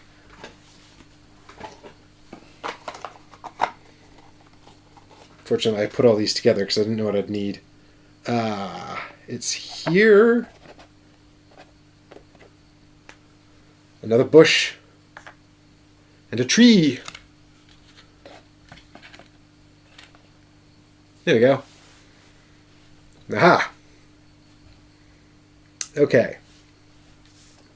Now it says here, enter the house for 1 action point, draw card 9, or explore the thickest part of the forest. Ooh, there's another thing! Okay. Like the thickest part of the forest is up here. So we can go off up here as well to explore the forest. But I think... Oh, where's the door? Right, there's doors on both sides apparently, but there's not actually. It's just a door at the front. Well, that was free, so I guess Sophia's just going to walk up. I mean, this is working out perfectly, because basically now the rogue is just like, knock knock, hello, I've come to steal your long life potion to save the old man that you cursed.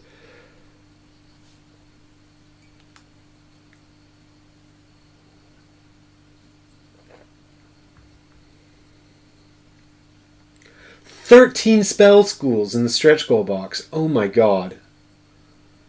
I can't handle that many more spells, guys. I have this fantasy that I'm going to know how all the spell decks in Black Rose Wars work really well, and I'm going to play it and come up with all these cool combos. And it's a fantasy. Every time I play, I'm like, I'm just going to explore like this deck a bit and maybe dabble in this other deck, or explore this deck a bit and dabble in another deck. I made this really handy guide actually when we were playing the prototype as well, to sort of like give some insight into the different spell schools. And then I've just like I still feel like I'm finding new cards and new combos and things in that game. Like I've barely scratched the surface. To be fair, I don't get to play very often, at all. And actually, I've never played it with 2. Is it good with 2, Jade? Have you played it with 2? Let me know. All right. In the meantime, Rogue, go rob the witch. 1, 2, 3, 4. Am I at the door? Is that the door? Yes. 1, 2, 3, 4 to the door. Can I go in? 1 action point. We're entering the witch's house. This is probably a terrible idea. Give me card number 9.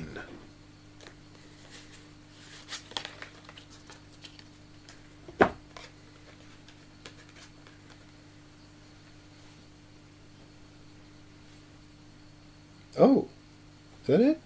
Wow. Okay, well, oh yes, I went up to the door and I knocked and I found it unlocked. And inside we found... Now, I've been told that this is a misprint and this 12 shouldn't be here. So, Haggers is like, split the party. What could go wrong? Jade, I was just asking if you'd played Black Rose Wars with 2 and what you thought of that, if you have. Okay, so we got a chest here. Because Black Rose Wars is basically like a game that I pull out when I'm with like hobby gamers who are sort of really well versed in hobby games, but who also just want to like have a beer and mess around. It's like my sort of perfect game for that because, you know, it's relatively complex enough that it's not going to get dull or anything, but it's also like, you know, it's total beer and pretzels nonsense just at a sort of high level, you know. Because you're just running around blowing stuff up and everyone's having a laugh, and you know, if you get murdered by everyone, you just come right back. It's cool. Except for the end, and then it gets to the end, and then you're like, okay, hang on, who's got the most points? Yeah. I've never played, I've never played it with less than 3 because I've never been with like just 2 of us and being like, oh, we should get this out, you know. But I wonder if, I don't know, I guess I'll maybe try it because I'm not going to be playing it with 3 people anytime in the near future. Anyway, we've got a chest and a cupboard, and we've got no action points left. So I guess now we've got Rebecca over here still in the inn, and now I guess we've got Sophia here in the witch's hut. No, you can't see that. Oh, where's my table? I need more table. See, I can't put her on the roof to represent that she's in there because you can actually go on roofs. Well, she can go on roofs. She has a grappling hook. All right, so I guess it's time for Rebecca to come out of the inn anyway. Yeah, exactly. It's pure awesome chaos. I love it. That was one of those games where, you know, like every so often we play a game and we're just like, we're all really like enjoying it on the show or whatever, and I'm like, you know, because I always get worried that you know, you get reviewer mindset, right? You don't want to recommend something and worry that you're recommending something that people might not be into or might be not a good use of their time or their money or whatever. But Black Rose Wars, much like, and you know, I've gotten feedback from people who hate Nemesis, but you know, those were 2 games that I never really had any problem recommending because I had so much fun with them. Right. Even though they're quite expensive. Like, you know, it's obviously a sliding scale. You know, it's easier to recommend something that's not very dear, and then if people don't like it, it's less of an issue. Although for me, really, more so than money, it's actually game time. Like, I don't want to waste my game night on a game that's not really worth it, you know, because it's so... Well, obviously 2020 is a whole thing, but even before 2020, game night is a sacred time where we must only play the best and most fun games. What am I doing? Right, back to the Horologium, because Sophia's out of actions. So she used 5. 1, 2, 3, 4, 5. So now we've got Rebecca and Vincenzo left. I guess Rebecca's just coming out of the inn, right? So she goes 1 onto... Wait, what is it to exit? It's 1 to exit the inn. And then I guess I have to move immediately, because otherwise I'm going to be inside my friend, which is obviously, not ideal. So I'll go 1, 2, 3, 4, 5. I guess I'll just walk over here, because it's the only place left to go. Yeah, I'm sorry, Haggers. I'm sorry. Tell your dependents that I'm sorry to them as well. Haggers has gone all in on Nemesis in the new campaign. Right, 5 ticks for Rebecca. 1, 2, 3, 4, 5. And then it's Vincenzo, and he's going to heal Valerio. So here we go again. You can't even see them anymore. Sorry, guys. Maybe if I turn this camera a bit. It's like, hey man, can I get a heal? Okay. Wait, who's there? Oh, it's you again. Alright, 3 dice. Show me all the successes, baby. What is the range of this? It's 3. I'm at range 2, so I can't actually use the surgeon's bag at the moment. Well, if I can't use the surgeon's bag, I might as well move 1 space over here, so that I guess I can use it next time.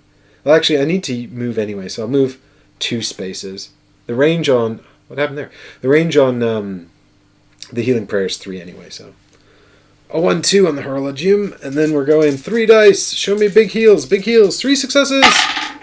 What we got? We got 8, 3, and 1. One hit point. We've healed 1 hit point. That'll do. And 5 over here. 1, 2, 3, 4, 5. Cool. And then time ticks on. And it's time for Valerio. 1, 2, 3, 4. Damn it, Rebecca, you're in the way. I did not plan this. I cannot move onto that space. And I cannot move through you because I have not the action points. Foolish me. What have I done? Never mind. It's fine. So that's 1, 2, 3, 4. And then, dun dun dun, the hour moves on. So now it's 2 o'clock. I've used 2 of my 4. I don't know how much more there is to discover, but I can't discover anything else anyway because we're going to fly right off the table.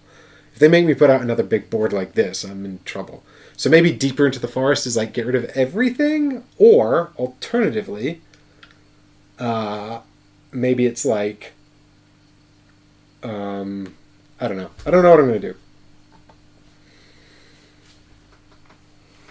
I genuinely don't know what I'm going to do. Okay. So, it's time for the ladies. We'll start with Sophia. Might as well start exploring the house, right? So we can go into the chest or the closet. I'm probably going to do both, but what do you reckon first? Going into the closet sounds really funny. I don't know what that might be. Let's not investigate that too much. But probably just chest, right? We should probably just go into the chest first. I mean, we are a rogue, and that just seems to make sense. And, I'm not like... I don't want to steal the witch's hat.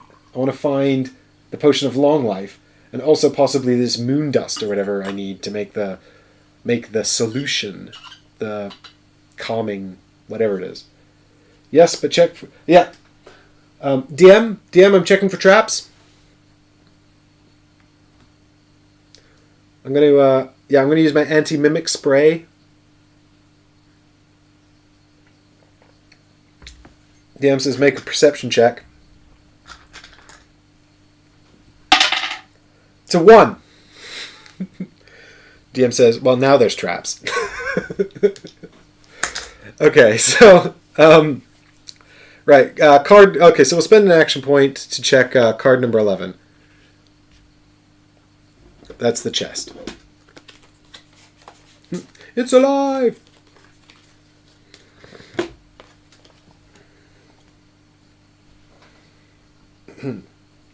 The chest. The bedroom is old and run down and covered with a light blanket of dust, but it definitely isn't abandoned. An old trunk with a robust exterior attracts your attention. Okay, so it's less of a chest. It's called the chest, but it's really just an old trunk. A hero can attempt to open the chest by passing one of the following tests successfully. Try to pick the lock, 1 action point, rapidity 3. If you have the lockpick, success is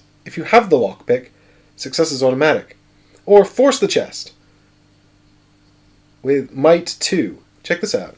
I think I have lockpick. I am, after all, the rogue. Didn't I literally show you guys an example of this earlier? Look, on aim, lockpick, right there. It says it. I have lockpick skill. I'm automatically successful. I've determined this. And I made the sponsored rules video for this game, so you know you can trust me.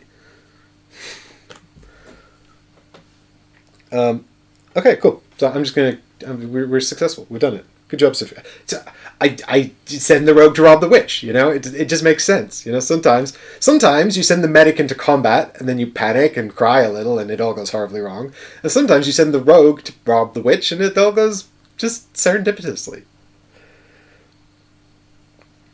Opening the chest, you find many useful items. Suddenly you hear a strange noise from outside the shack. The party adds 1 wood, 2 metal, and 1 philosopher's stone to their loot. If success was achieved on 6, the party gains the achievement 7. Oh, the old man. We gain achievement 7. Take card 12 without revealing it. Reveal it as soon as the hero leaves the shack. Ooh. If success was achieved on the old man, which it was, the party gains achievement 7. What's that?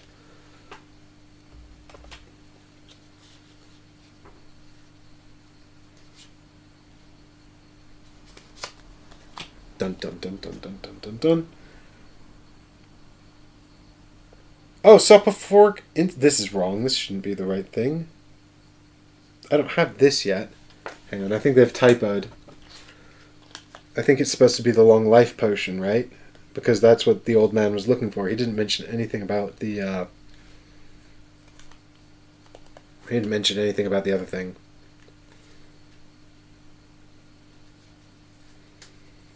Okay, well, let me just check the reviewer's errata.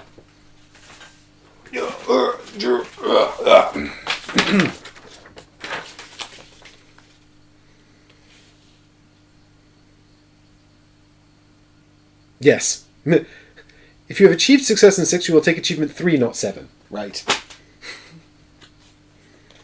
Which is the long life potion. Who wants to live forever? Cool. Okay. Well, there wasn't an additional old man card, so presumably I just go and give that to him when the mission's over. I don't know. Do I need to go back there? That would be dumb. Okay, I also need to get some loot. I don't know if this is important, but I'm going to take the loot anyway, because I want a wood, I want 2 metal, yeah, and I want a philosopher's stone. Jeez, took Harry Potter forever to find it. I found it immediately. Huh, interesting. I guess it's in the Alchemia deck, which makes perfect sense, I suppose. Hey, look at that. Boom. 1 philosopher's stone for me. Now I can live forever. It's only worth 2 poplium? What is this nonsense? Oh no, that's like 10 poplium. These are the gold ones. So, Jade, are you telling me none of this exploration stuff was in the first edition? That's mental. What was the game then? Was it just the combat? Was there a story? Because there's a plot book. There's a whole plot book that I haven't got, which I presume you use between the missions to tie sort of everything together and make choices and based on outcomes and things. There was combat with stories in between. Okay. So there was like a narrative stuff, but it wasn't in the mission. Alright, I've successfully robbed the witch. I guess I'm going to go into her closet now. And also, I have to take card 12 and reveal that as soon as a hero leaves. I don't know if I'm supposed to have the whole party together to do these exploration things. It didn't say that anywhere, that you had to keep the party together, but it seems to keep assuming that I would have everyone in the same spot. And now she's inside hearing noises outside, and they're like outside. Maybe she's just hearing her friends? I don't know. Anyway, I'm sure it's fine. Obviously, this is on Kickstarter right now, so, you know, what I'm saying is that this is far from the final edition, but an extremely parsable, good example of what to expect. So if you're into this, then I'm sure this is more of this is what you will receive if you back it. So what else am I going to do? Right, I used one action to go into the chest, and I think I used another one to lockpick it, didn't I? Yes, I did. So I've used 2. Bam. So let's go ahead and just go into the cupboard as well while I'm here, because I'm just going to go into the cupboard and leave. And then I suppose I'll probably trigger a fight or something, because it sounds like there's noises outside, and I don't think it's Valerio. Card 10.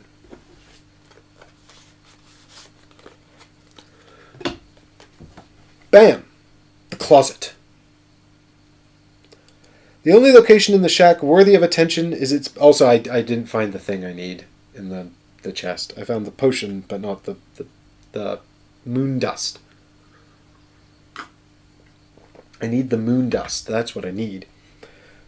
The only location in the shack worthy of attention is the bedroom. Inside the cramped room, a large closet immediately catches your eye. A sturdy metal bar, held in place by 2 padlocks, seems to be protecting something precious in the closet.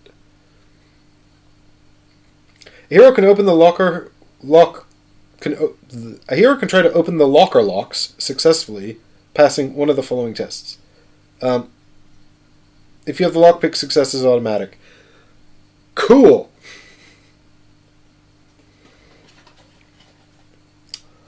Opening the closet, you find many useful ingredients in addition to the rare moon dust. Suddenly you hear strange noises from outside. Gain 1 belladonna, 2 mandrake! Yes! Mandrake, I can do healing with that.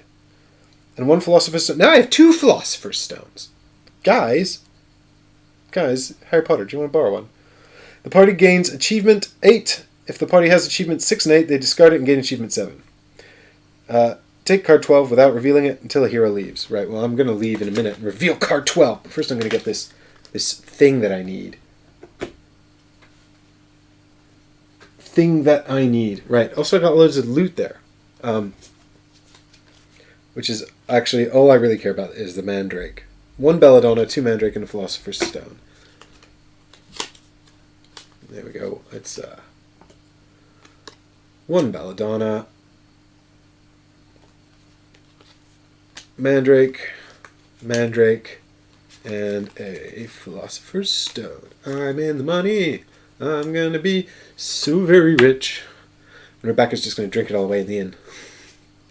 Right, I'm giving these mandrakes to Vincenzo because he can use them with his surgeon's tool to heal extras, which is nice because he wasn't very good at the healing prayer until we actually exited combat. All right. And then 1 action point to leave. So that was 1 action point to go in, which let's see, it was 2, 2, and this is going to be 5. So 1, 2, 3, 4, 5. Gotta stay on top of that Horologium. All right. And then I came outside and I was like, oh my god, what's going on out here? The witch! Well, I mean, who didn't see that coming? Hands up if you're surprised.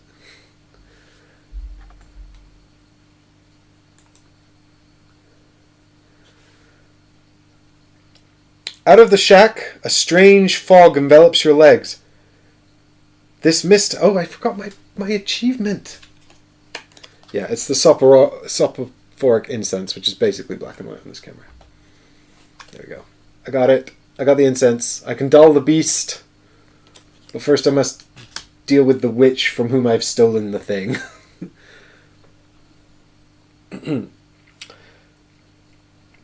Once out of the shack, a strange fog envelops your legs. The mist has a strange, sweet smell. The fog seems to take shape as you numbly watch it. An extremely attractive but disheveled woman stares at you. I think those things you have are mine. She laughs She laughs loudly and attacks you. Ha ha ha ha ha ha! Whack. While another figure appears next to the house from behind a bush.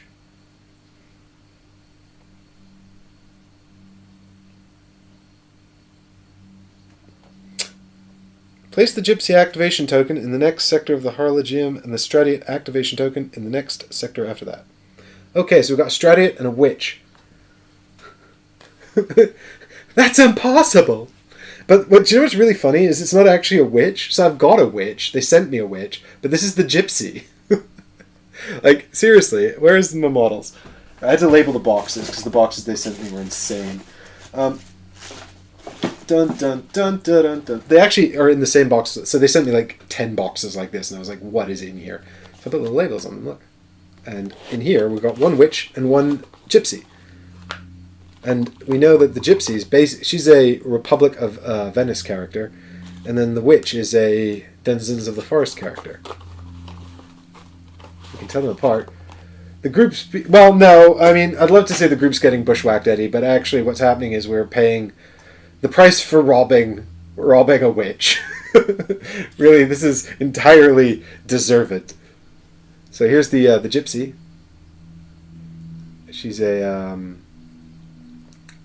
Republic of Venice character. She's the one that's just shown up and she's not happy with me. And she has jumped out from where? Where did I just put that card? There it is. She's here next to the tree. Surprise! And then she's brought her friend Stradiot. But here's the witch.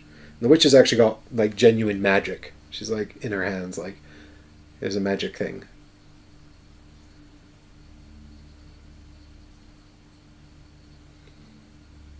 I like how it's green screening out her base entirely. That's really fun. Where'd my fingers go? Oh my god. Alright, but the witch isn't actually here. Just the Gypsy. But she's brought her friend Stradiot, who's over here, jumped out of a bush. He's about to murder Sophia, which I'm not okay with.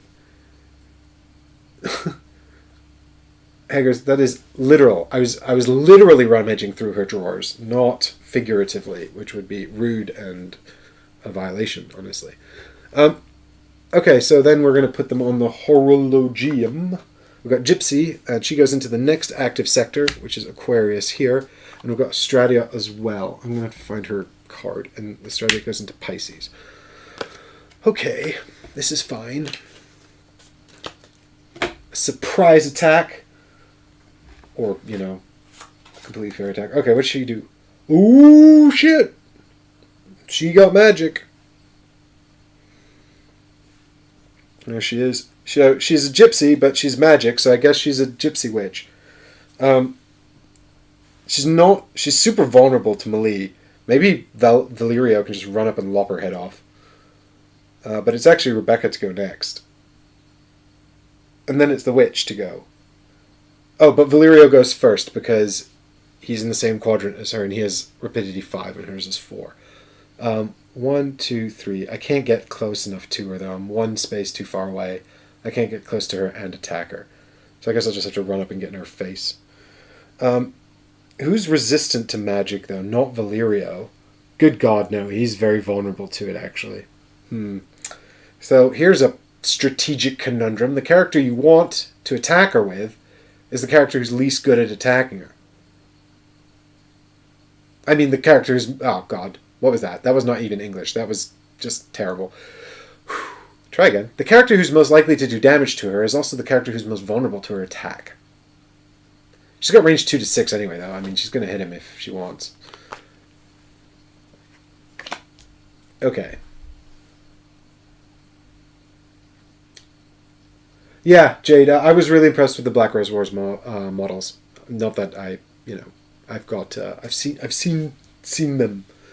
I mean, I've got some really nice resin Black Rose Wars from that prototype as well, actually.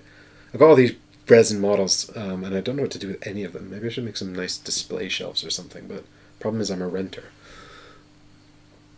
Okay, well, Sophia's used all her actions, which is a total bummer, because I'd really like her to run over here and throw knives at the gypsy. The gypsy doesn't have... This is interesting. I mean, the gypsy doesn't have marksman, right? So, but she does have a minimum range of 2. So how do you parse that? I presume she's still going to want to walk away from her target, even though she doesn't have marksman. Because if she doesn't have marksman, she follows standard behavior, which is walk towards the target and attack if possible. But if she does that, she's not going to be able to attack. So I guess I'll just treat her like she's marksman, and then ask Ludus Magnus Studios later. I mean, if in doubt, the be bad rule is there. Try to make the enemies, do the worst thing for you. Don't just make them act like idiots so you can win. That's how we play Dark Souls.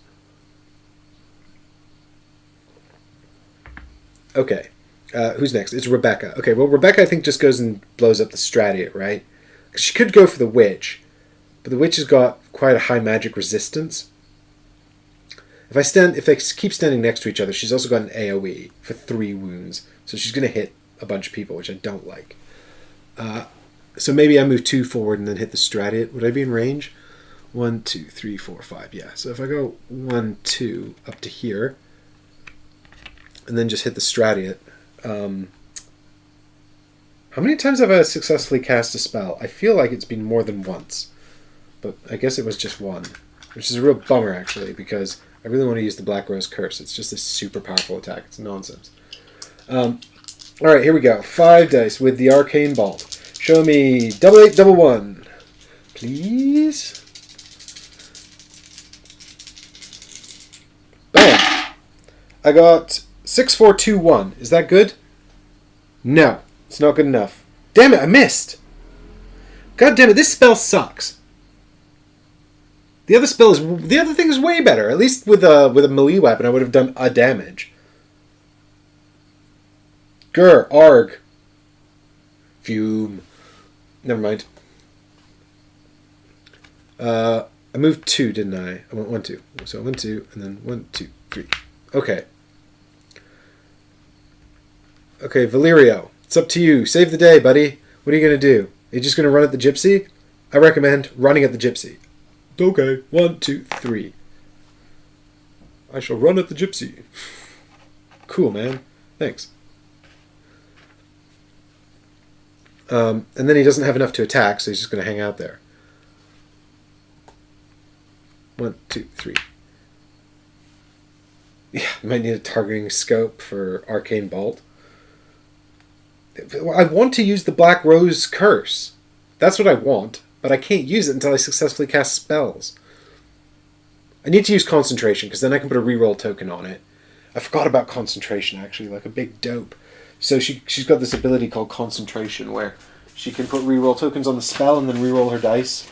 It costs 1 action point, so it might have been better just to do that, than to behave so frivolously and miss. Anyway, I've done Valerio. He's got 2 action points left. He also gets to have a reroll token because he's going to need it because he's got magic incoming.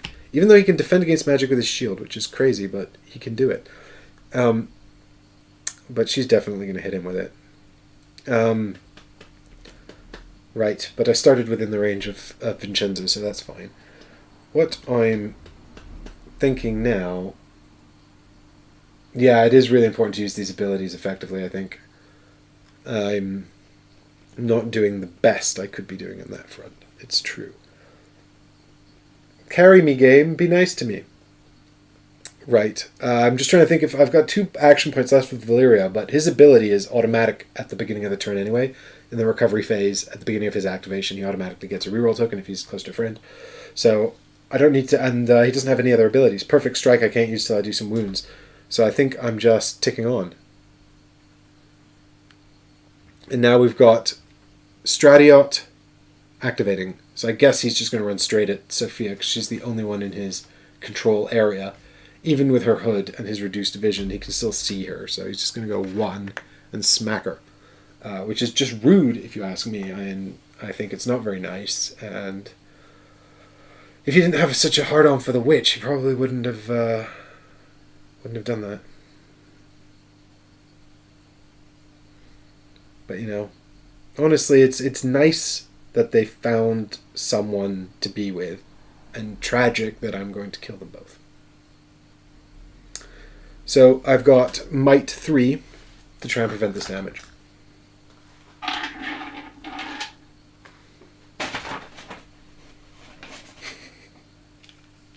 He's a bad person. Stab him in the face. All right, so I'm definitely taking a wound from this at least because I only have 3 dice to try and prevent the 4 damage. And I'm needing... What am I needing for this one? I forgot. It's 5 ups. 5 ups, Sophia. I believe in you. You can do it. We got 5, 6, 7. Booyah, baby. 1 damage. Sophia's a boss. Nice job. Nice job. I was just looking at her picture there to see if she had a scar on her face, actually. I don't think it is a scar, but I was going to make a joke, like, with evade rolls like that, how'd you get that scar? I don't think it is a scar. It's something else, I think. I don't know what. A hair across her face or something like that.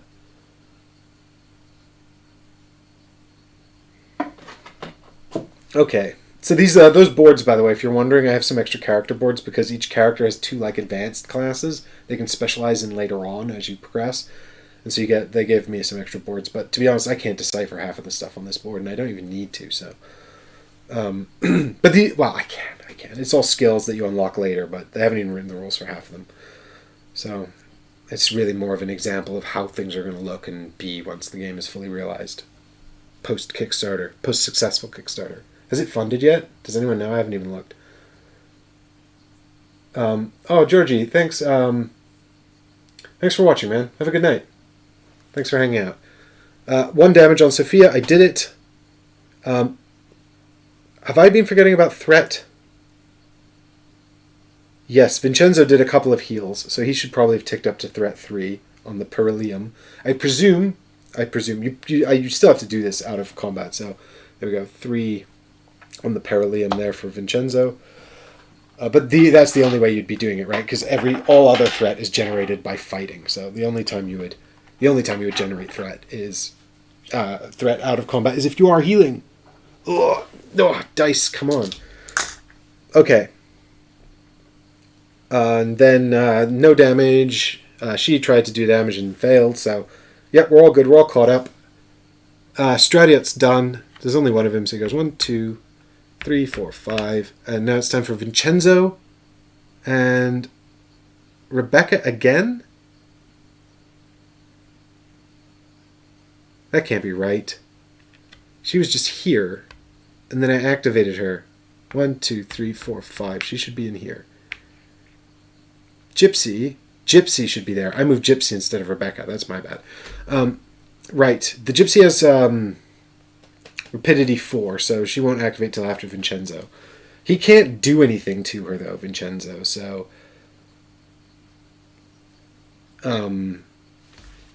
that's a shame, because he's melee and he can't get next to her.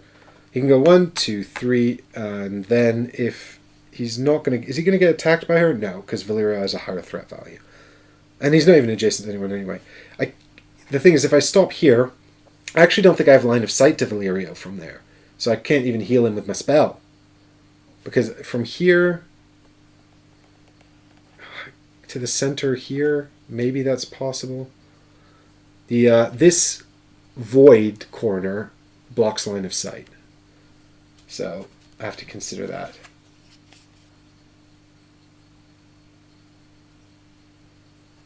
Selkath, to be clear, right? It's not that they haven't written rules. I have every confidence. Do we reckon I can see around this corner? And to be fair, as someone who's played a lot of Kickstarter prototypes, when you go to people go to Kickstarters with fully finished games, completely finished products. The Monolith went to Kickstarter with Claustrophobia 1643, which they already had in a warehouse, and they were just using Kickstarter as a pre-order system, which they were very upfront about. And other people go to Kickstarter with a wing and a prayer and a Microsoft Paint image, So Kickstarter's everything in between.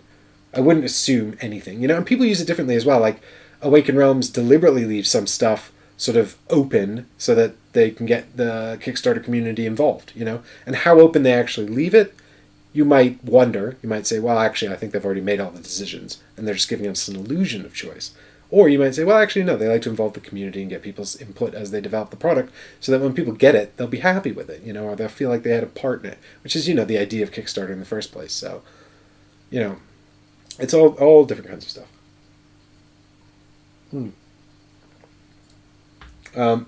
Dario, I think, Dario and Jade are just having a chit-chat about about this in the first edition. Right, I'm going to decide I have line of sight to Valerio here, so I'm just going to try and blast another healing prayer into him. I went 1-2, so this will be 5 action points. And hopefully I'll get some extra heals in here on Valerio as well. 1. Good job, Vincenzo. 1 damage healed. God, come on, man. I'm not getting any crowns. I want some crowns. I want to use my cool, special, powerful abilities. Damn it. Okay, so that's it for Vincenzo. He's going 1, 2, 3, 4, 5. And then it's time for the Gypsy, who's going to just, her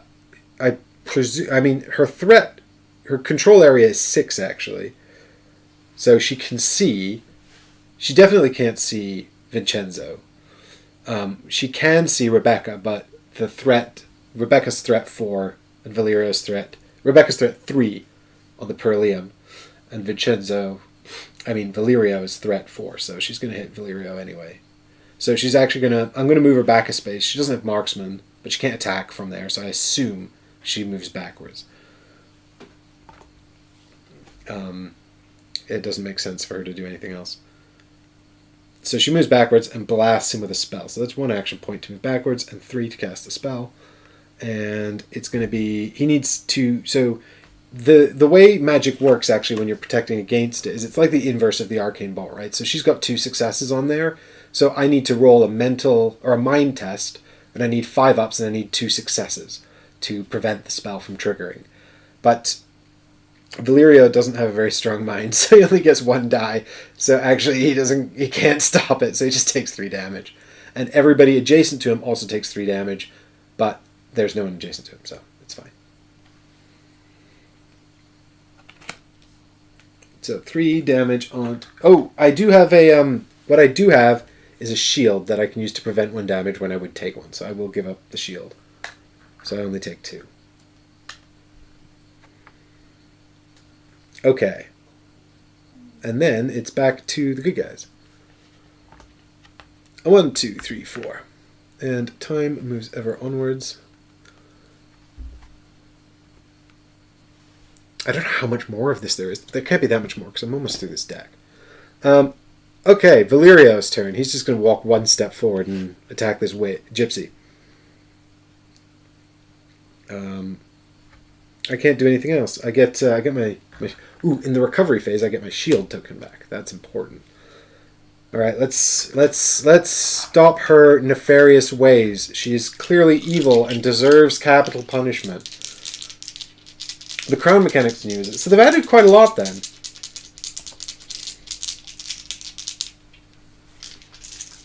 Yeah. All right, I got a 6 and 8, a 1 and a 4. Now I only need 4 ups, so that's actually 3 damage. But then it's a critical hit, so she takes 4 damage. So she's only got 1 hit point left. I'm going to spend my reroll token to reroll the 1, because if I can get a 4 up, then she dies. And for you guys that can't really see that too clearly, there are the results there. I'll take them out actually, or else I'm going to wind up knocking him. Here we go. Come on, Valerio. You can do it. It's a 2, you failed. I think you guys can't see that. Oh, you can. It's just there. It was a 2. So, still 4 damage, though, because of the critical hit. So, that's 2 more threat on Valerio. He goes up to 6.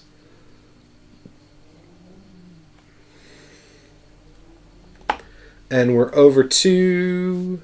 now it's the next quadrant, which is Rebecca and Sophia. That's 1 movement plus 1, 2, 3 to attack for Valerio. He's got 1 action point left, but there's nothing he can do with it. So... I'd really like for Sophia to disengage. I guess I'll start with Rebecca. And I'm going to start by using Concentrate.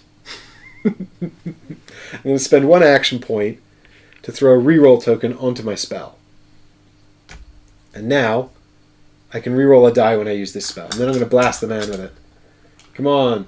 Double eights, double ones. Double eights, double ones. Show us. Double eight, double one. If I roll that, this guy just immediately evaporates and dies. Oh, no, he doesn't. He has 6 hit points. Does he? Where's the setup for this area? Where's the setup card for this one? Yeah, this is a full-on guy. He's not half drunk like the others. So he has 6 hit points. Oh, geez, that's actually much more frightening. I'll protect you, Sophia.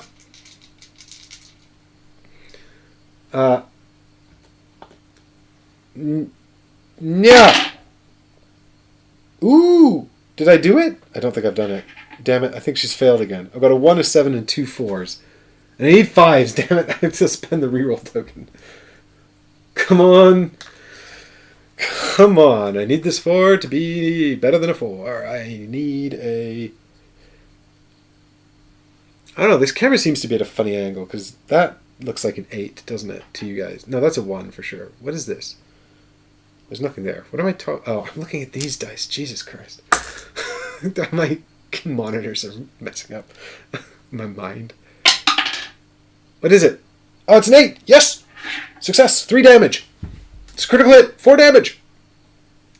And I get a crown. Good job, Rebecca. I'm so proud of you. So that's a critical and a wound. So 2 threat. She goes up to 5 threat. And he takes 4 hits. Jade, that was you to thank. That was entirely your doing.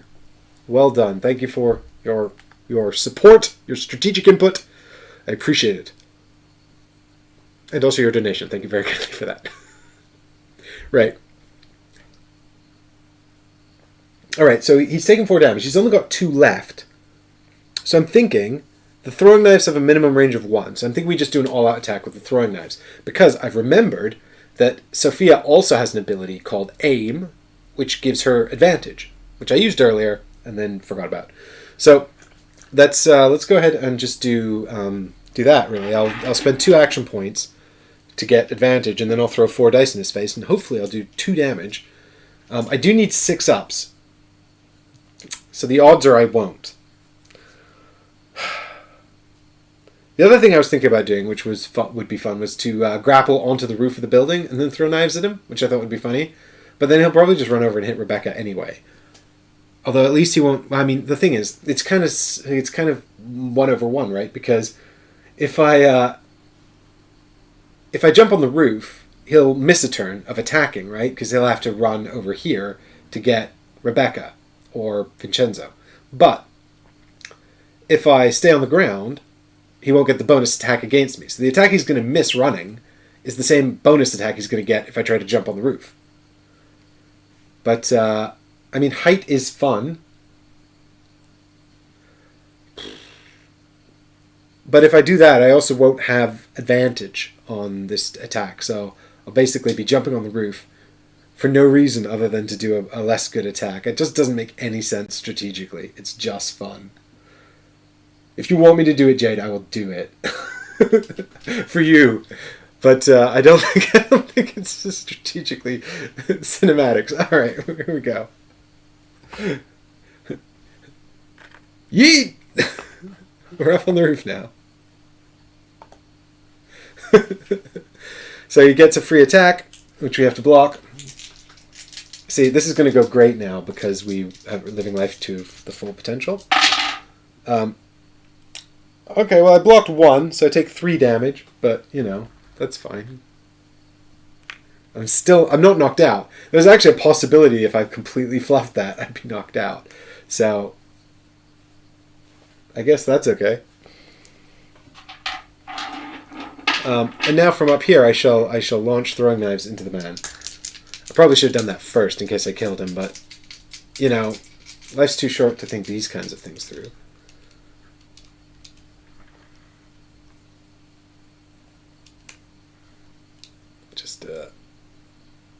There we go. Up on the roof, throwing knives at the man. Eat my knives! 672! Oh my god, are you kidding me? Was this on? It was on. You see that? 672? That's 2 hits, he's dead. If I just thrown the knives first, he wouldn't have attacked me. But then, if I'd thrown the knives first, I might not have killed him because you just don't know God's plan. He's dead. I get a crown onto 2. Yeah, exactly right. Whatever else, this was way cooler. So, actually, Sophia should probably have... she did, like, 3 damage earlier, didn't she? She, like... I'm trying to think now. Is this her 3rd attack? Yeah, she's got 3 threat. Yeah, so she should have 3 crowns. I'm not very good at keeping track of these crowns, I must confess.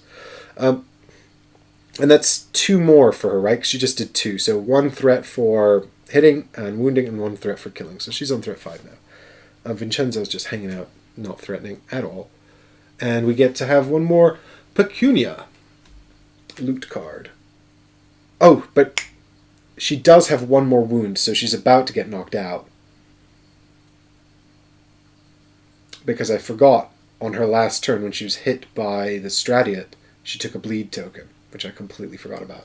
So she's about to get knocked out, but that's fine because she yeeted and attacked with her last thing. And we got some sulfur out of it, so, you know, that's good.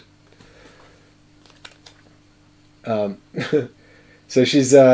unfortunately now, she's like overcome by the bleeding. She takes a wound and gets knocked down. But that's okay, because she'll be back. This is not the last we've seen of Sophia. Fine,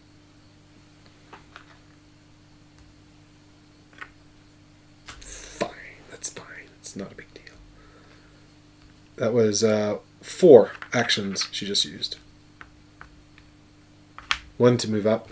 1 to disengage, actually. 1 to move up the building. No, because she can disengage for free. Sorry, disengage includes the movement, so it was 4.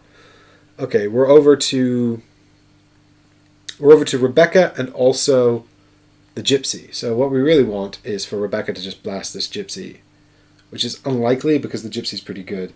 What's my range? 1, 2, 3, 4, 5, 6. I need to move 1 space. 1, 2, 3, 4, 5, yeah. I need to move 1 space, so I can't... Oh, I can still concentrate. That's fine. So I'll go 1 space over to here. And then, when she goes down, do you still go forward with her by 6? And that's the time you have to get her up? No, Jade. Actually, I finish her activation, and then she wasn't knocked down until the bleed at the end of her turn. So, just to be specific about what happened there. She had a bleed token that I forgot to put out. At the end of her activation, at the end of her whole turn, the last thing that happens is she takes a wound from the bleed. So she took a wound from the bleed, which means that she'll be knocked off of the...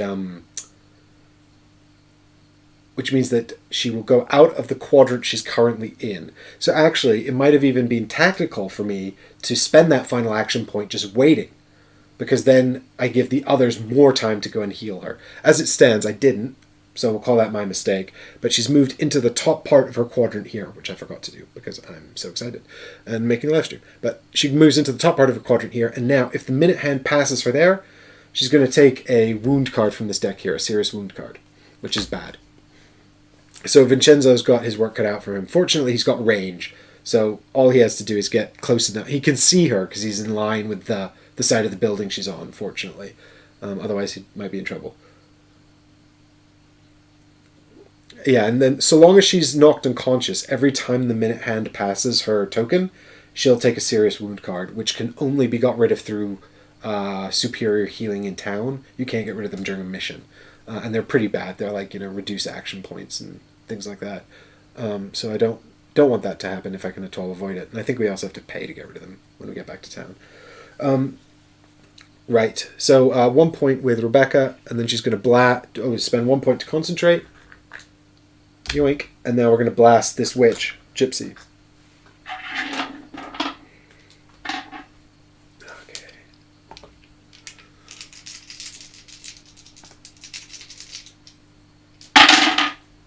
What we got? Nothing. Absolutely nothing. Complete whiff. We got a 1, a 5, and 2 3s. Even if I reroll 1, I mean, she is resistant to magic, the Gypsy, so She only takes damage on 6s. 6-ups. Oh, damn it. I really want to use that Black Rose Wars curse. It's really powerful. Black Rose Curse, it's called. Okay, so we're back up here now, and it's Gypsy. Oh, and I spent 1. It was 1 to move, 1 to concentrate, 1, 2, 3 to use the spell. I've still got the reroll token though, because I didn't actually spend it. So Gypsy is going to hit. She's just going to hit Valerio again because she's going to check her control area first. And actually, she's got 3 people in the control area, and Valerio's still got the most threat out of any of them. He's got 6. She can't see Vincenzo anyway. Not that matters, actually, necessarily. But she wouldn't go for Vincenzo because she can't get to him and do anything to him because he's out of line of sight for her. Blocked off by the corner here. So, yep, that's just 3 more damage onto Valerio, I think. Fortunately, I've got this shield token, so I only take 2, which means I'm now on 5. And because of my leather coat, I've got 1 hit point left before I'm knocked unconscious. And also, she is in her own AoE. Oh no, she can't hit me from there. She's going to have to move 1 over here. And then she's going to hit me. And because I'm actually next to this tree, I could possibly get cover from the tree. I can't remember exactly how that works, but it doesn't matter anyway, because I only have 1 die, and cover allows you to reroll it. I need 2 dice. So I'll spend this shield token, take 2 damage. I'm on 5. 1 hit point left. But that's okay. We'll be fine. We'll be fine. I'm not worried. I'm not worried. And she's done. 1, 2, 3, 4. I mean, I could back up, like get out of there, but I think that odds are I'm going to get her now. Because now we're on to Valerio and Vincenzo. So Valerio, I think we'll just move in here and kill this Gypsy, yeah. 1 space for that. Oh no, that's the Stradiot. Oh no, we're not onto Valerio yet. It's Vincenzo first. My bad. Forgot to take the Stradiot off and got confused myself. This is one thing that I hope they sort out in the final version of the game is like, that's Vincenzo there. These tokens here, the borders, I do not think, to be fair, kind of hard to see on that camera. The borders here I do not think are distinct enough in color. Like, they're supposed to be red, blue, green, and black, but they all kind of look the same. Daria, thanks so much for watching. I really do appreciate it. I hope you got some good information out of this, and it's helped you decide whether or not you're going to get involved in the game. And life is too short not to search for traps. You got it, man. Alright, well, Vincenzo's going to go and rescue Sophia, obviously. So, as long as I'm on the same side of the building as her, I have line of sight to her. So, she's actually... Oh, those are the wounds from the Stradiot. It's kind of hard for me to see this side of the building, so I'm just like, Stradiot was there. She was by the door, right, which is here? Yes. So she was here. So it's going to be range 1, 2, 3. So if I go 1, 2, and then cast my healing prayer, all I need is 1 success. I can't use the Mandrake route, unfortunately, because I'm more likely to succeed with that. No, I'm not. Actually, it's the same. But it's cheaper. Am I? No. It's anyway. Here we go. Healing prayer. You can do it, Vincenzo. I believe in you, buddy. I know that you've got this. I know that you can do it.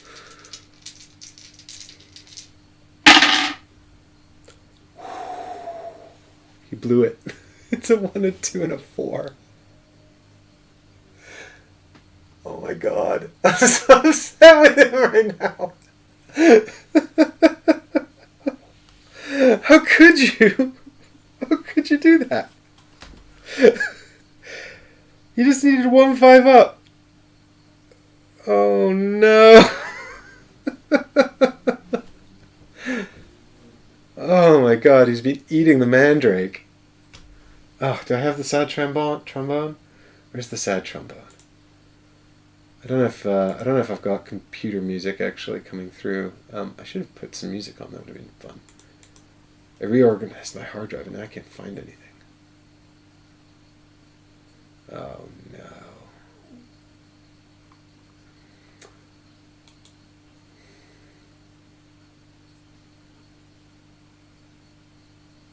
This could echo, actually. Hang on. Let me just take a moment for Vincenzo, everyone.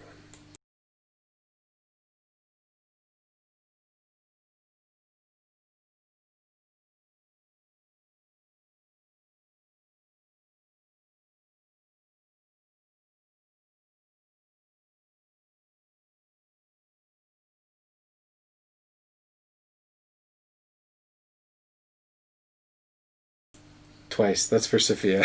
There we go. Did you guys pick that up? I assume you picked that up.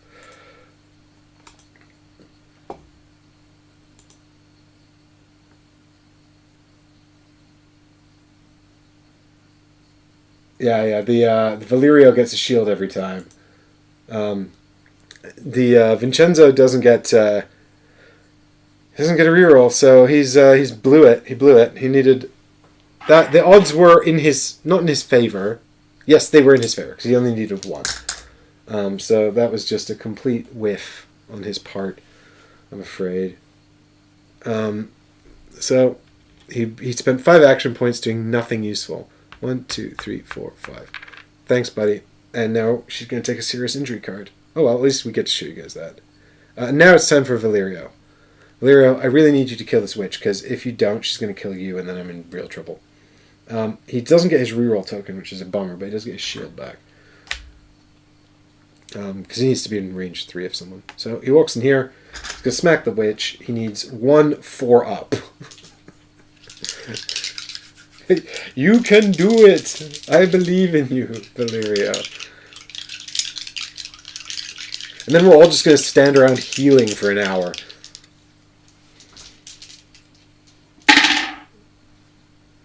Yeah, that's 3. He does 4 damage and eviscerates her. She actually takes a critical hit, which I guess I didn't need. But, because now his threat's just going to go 1 for wounding, 1 for killing, 1 for critical hit. Everybody hates Valerio. He's also going to get... I feel like he should have more than 1 crown. How many wounds has he done? I've not been keeping good track of this. We hit the guy up here at least twice.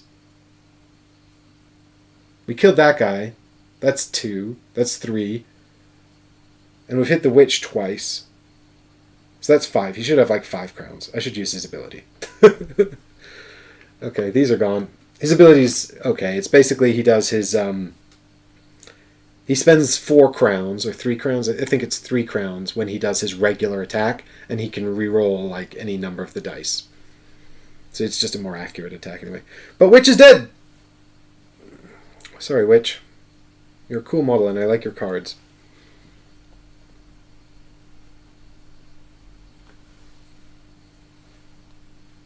Well, I'm hoping... Well, I don't actually have any of the official...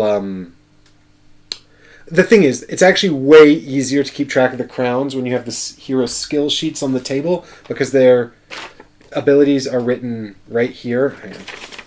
Their abilities are written right here, and it tells you when to tick it up. So if you have this with the characters, it's like way easier. But they haven't printed these, obviously. I've printed these because they haven't put them in the prototype. So, but we needed them. And so I don't have room on my table here during this show to put these out, so I haven't done it because they're just print-offs anyway. But that's probably why I keep forgetting, because when I was practicing this a little bit on my own, doing that first scenario over there, I had no problem remembering the crowns at all. Yeah, I mean, Rebecca's the one with the really cool crown ability, though, and she can't seem to get crowns to save her life. Damn it! Okay, well, that was 3, 4, because he moved 1. 1, 2, 3, 4. So this is going to tick up to this quadrant here, which unfortunately means that we're going to take a serious injury card for our poor Sophia. We're also into the last hour as well. I've got an hour and 15 minutes left, which I presume is enough time. But that is a presumption, because I don't know for sure. Mm. Oh God, I can't believe you blew that, Vincenzo. You have one job. One job. He's like, sorry, I was, I was too busy licking the philosopher's stone. don't, don't lick the philosopher's stone, Vincenzo. Don't huff the sulfur. put the reagents back in the bag, man. Here we go. We got one card here, and it is dum dum dum bum bum bum bum bum. Chest wound. The hero has one heart less until a surgeon heals this wound. Minus one heart. So that's one off the stats. All right, so I'm gonna have to. So I, do you know what? I don't actually. So I have in the game in the main. Wow. So you can't take damage over your hearts, right? Like the way the resurrecting works is that you take damage up to your heart limit, and then you don't take any extra damage, and you need to get healed by one to get back up. So now that now I'm actually over my heart limit, so I don't know whether or not I actually put one token back. I haven't got clarification. I don't know. I'm gonna rule that I do because it's quite explicit. The one thing that is explicit is that when you're knocked down, the healing one heart will get you back up. So I'm going to rule it this way in my favor. But I'm sure they'll be clearer on that when the game comes out. In any case, Sophia's still out for the count, and we're moving on to the witch, who's also not here anymore because she died. So now we're moving on to the next quadrant, which is Rebecca. What are you going to do, Rebecca? I don't want to go and explore the deep woods yet. So you've got like nothing left to do. Oh, I know what we can do. We can power up our energy shard. I'll go 1-2 over here because, you know, I need to go that way anyway eventually. And then I'll spend 3 more to put 3 advantage tokens on my energy shard here. So that will help me in the future. So advantage tokens can be spent to add dice to a roll. So they're not. It's not like super exciting because she can't. Well, I mean, unless she gets a ton of moons, right? Like a ton of ones, it's not all that exciting. Because of her, it'd be way more exciting with Valerio, who gets damage for every success. But that's probably why this is like this, to balance. That was 1, 2, 3, 4, 5. Oh God, I don't know if I can do that. This is the last hour. That means I'm going to have to wait like half an hour before she activates again. I'm like basically out of time. Okay, forget it. I'm just moving 2. I'm not taking the advantage tokens. Jeez. And while I think about my strategy, I actually desperately need a quick break. So I'll be back in like 30 seconds, guys. So stay tuned. Don't go anywhere. I'll be right back.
Okay, I'm back.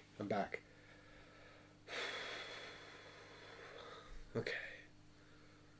I'm just panicking a little bit about how late it's got in the game.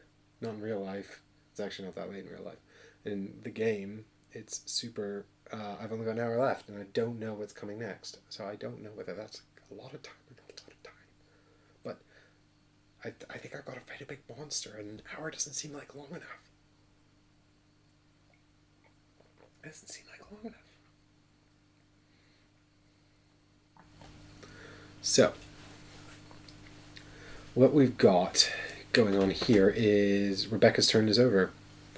And I'm going to activate Vincenzo next, I guess.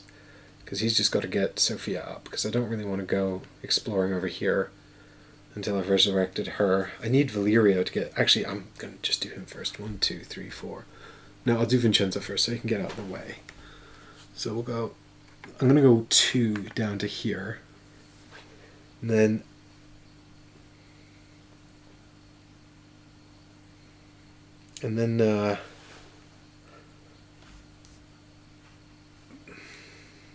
yeah, and then I guess I'll use the surgeon's bag because I can heal 1 with that, and it costs less action points, and then I can make it up with the mandrake roots, which I will do.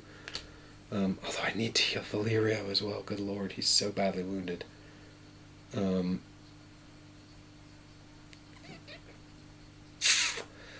god. Okay. Yeah. Okay. Blessed the prayer it is then. You can't get 2 whiff rolls in a row, right? That just wouldn't be cool, would it? Oh, what did I say? I moved 2, didn't I? 1, 2, yeah.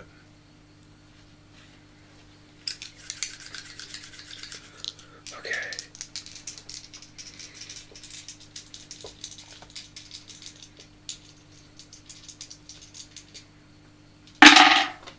Oh, 3. It's 3. Yeah, check the script.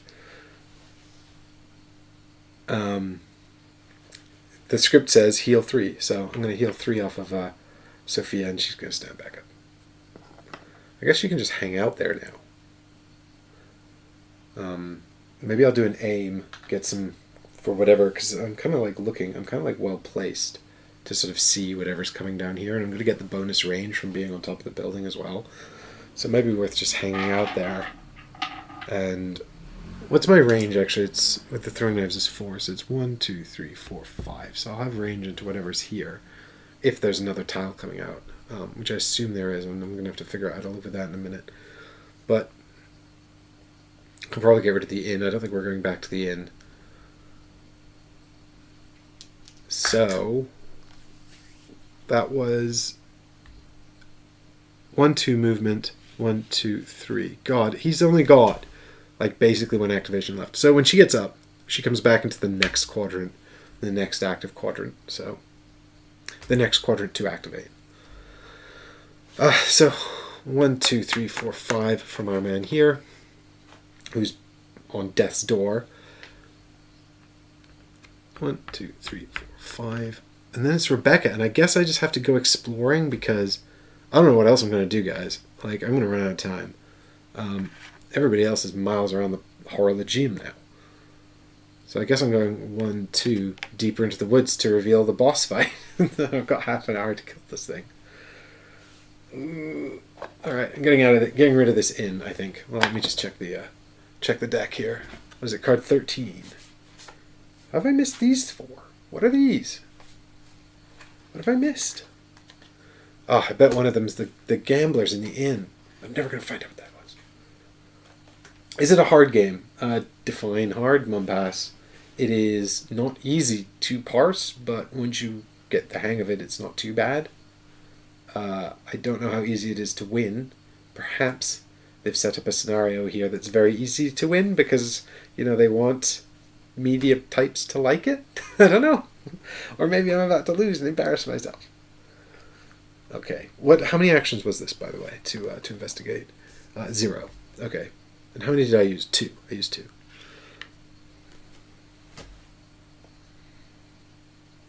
Yeah, right, Eddie. If I'd managed to get the advantage tokens, that might have been something. Or if I had the ability to use the... I mean, to be fair, Sophia and Valeria both have their crown attacks available. And Sophia's crown attack, I'm pretty sure, is attack 3 times. And you may change target. So I'm hoping I can just throw like 3 knife attacks into the same guy. Oh, it's 4 crowns. Damn it! Repeat your next attack 2 times. You can choose a new target for every attack. I'm going to read that as may, even though I know they're occasionally not very good with language in their prototypes. Ludus Magnus. They're okay in their retail copies. Let's put it that way. Rules are well done, written. Mumpas, this is actually on Kickstarter right now, so the rules are still in progress, but it is a 2nd edition, and I did make a big rules video where I explain everything on my channel, so if you want to know the rules in detail, that video is very detailed. Alright, here we go. The Bully. I need another big tile. It's time for another big tile. Alright, bear with me, folks. I'm just going to quickly get rid of this inn. Get out of here, inn. I don't need Gypsy in her shack either. That's my loot. I need my loot. Alright, and we're just going to... Whee!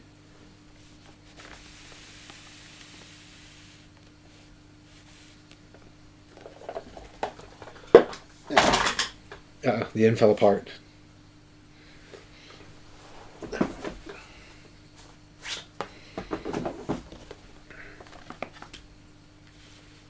Presumably, one could actually get back to the inn from here.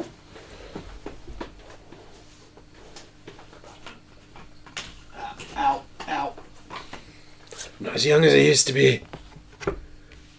Yeah, okay. The inn is still there, technically.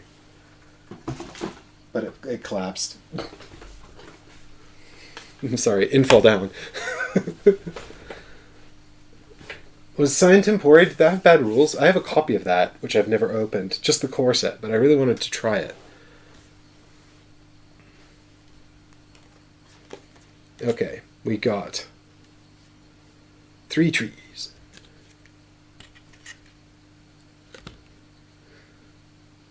One there, one there, and one there.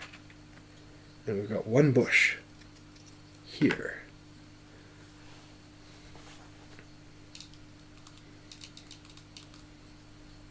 This is actually kind of cool right here, like this. Look, it's like, you can see Sophia hanging out on the rooftops like, uh-oh, what's coming?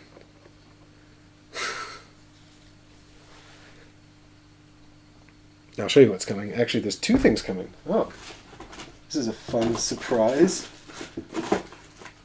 I think I'm going to run out of time.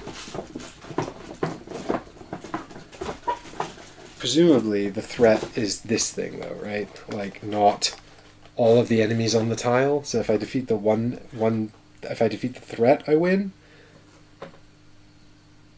Uh-oh.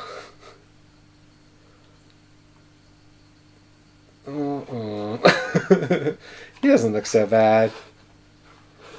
He doesn't look so angry. It's not like he's holding 2 giant battering rams.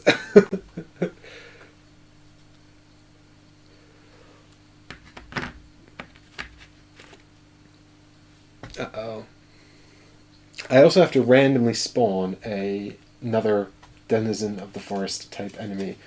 So what I'm going to do is make a deck out of these 3 cards, which it actually instructs me to do. I think it's... Is it these 3? It's in the setup of the original components setup tile here. I also need to remember how I win.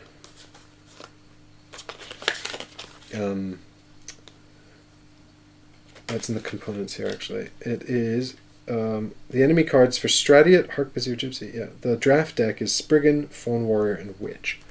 Yeah, so we might see an actual Witch now. Yeah, defeat the threat.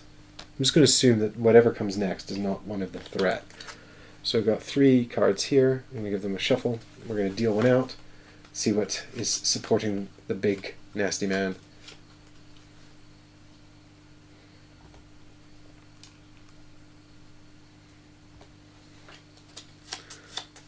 Uh-oh.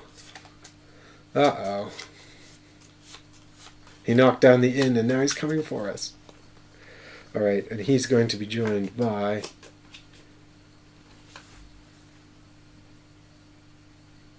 Spriggans. Shit. Okay. That's fine.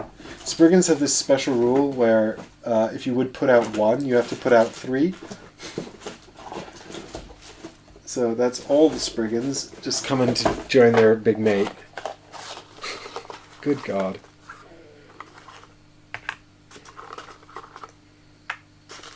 So if you haven't seen a Spriggan before, you don't know what it's all about, this is a Spriggan.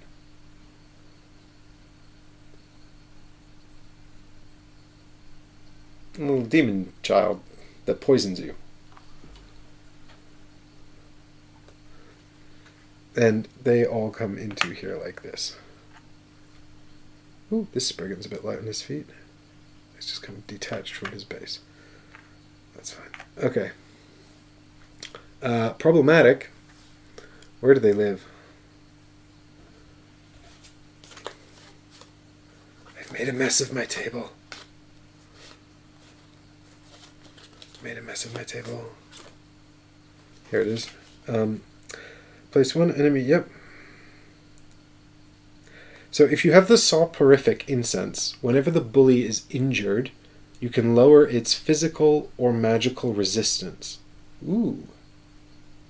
Ooh. A chilling sound pierces the silence of the forest. A scream that conveys nothing human, terrifies the fauna around you. They flee in terror, ignoring your presence completely. A moment later, a huge creature, imaginable only in Grandmother's tale, glares at you with bloodshot eyes. The threat is the bully. Take him out within the time limit. Okay, ignore the Spriggans. And find the bully's monster card. Also, it doesn't tell me where to put their tokens on the Horologium. That's what I was actually looking for. Oh, it does. Place the enemy activation tokens in the next active sector. Got it. Who am I doing? I'm still actually doing Rebecca's turn. So, technically, we should put the Spriggans and the boss, the threat, into here. Okay. Right. I guess, Rebecca, you should probably use some magic or something. Do something!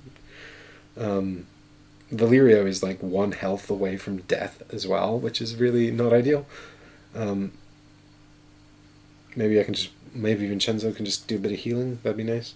Everyone else is actually doing okay. It's just Valerio that's not very happy. Also, I should show you guys this monster card. I should show you both of these cards, actually. So, Spriggans have this special rule called Horde 3, which means when 1 would spawn, 3 spawn.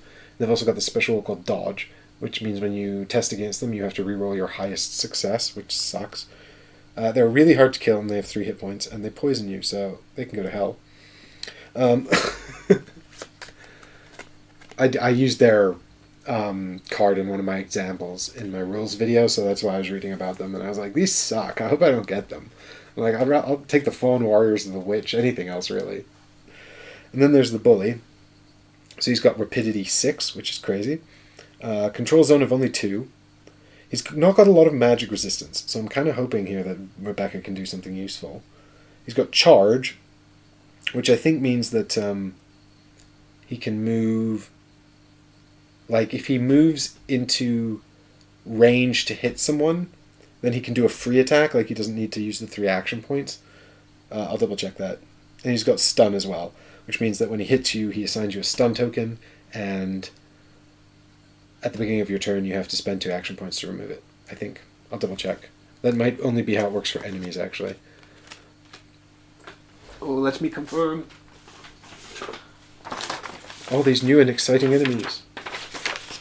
What did I say? Charge. Stun, stun, stun. Assigns a stun token. Thanks.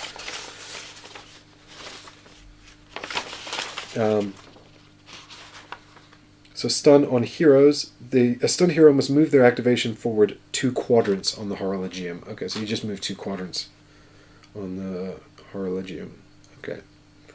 What was the other thing? Charge. An enemy with this skill can move up to 4 spaces for free if it can make an attack after the free movement. Okay. Cool. Were there Spriggans in the original? I didn't play it. What is my hair doing? Okay, so Rebecca, if you stand there, 1, 2, 3, 4, 5, 6, you will not get hit, so that's fine.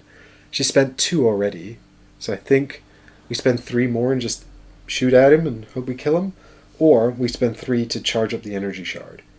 I'm not going to get to use the Black Rose Wars thing, so that's a shame. Or I'm not going to get to use the Black Rose Curse, which is a real shame, because I was really hoping I could do that. It's her ability. If she gets 4 crowns, she can trigger it, and it's super powerful.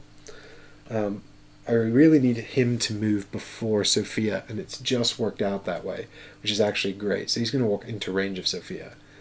If I don't move Rebecca 1 space, though, she's going to get hit. 1, 2, 3, 4, 5, 6. No, she'll get engaged. But he'll move 6 from there. He's faster than me, though, because he's a giant monster. She might get shot at by the Spriggans. They have range 5. But that's okay. I'm kind of okay with that.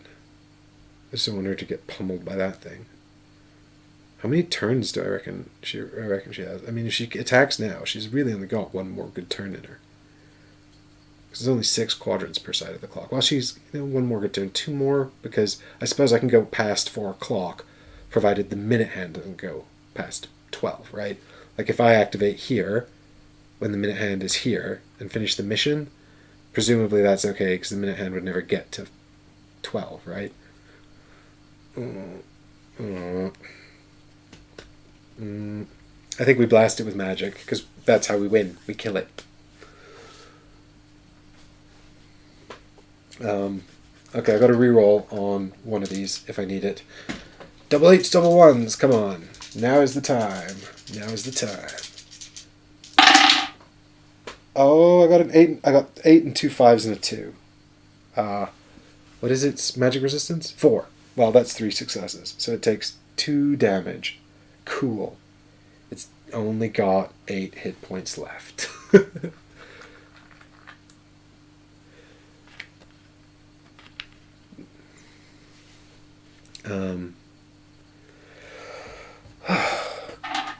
It would have been nice to have some extra bits, but I'm not going to spend action points.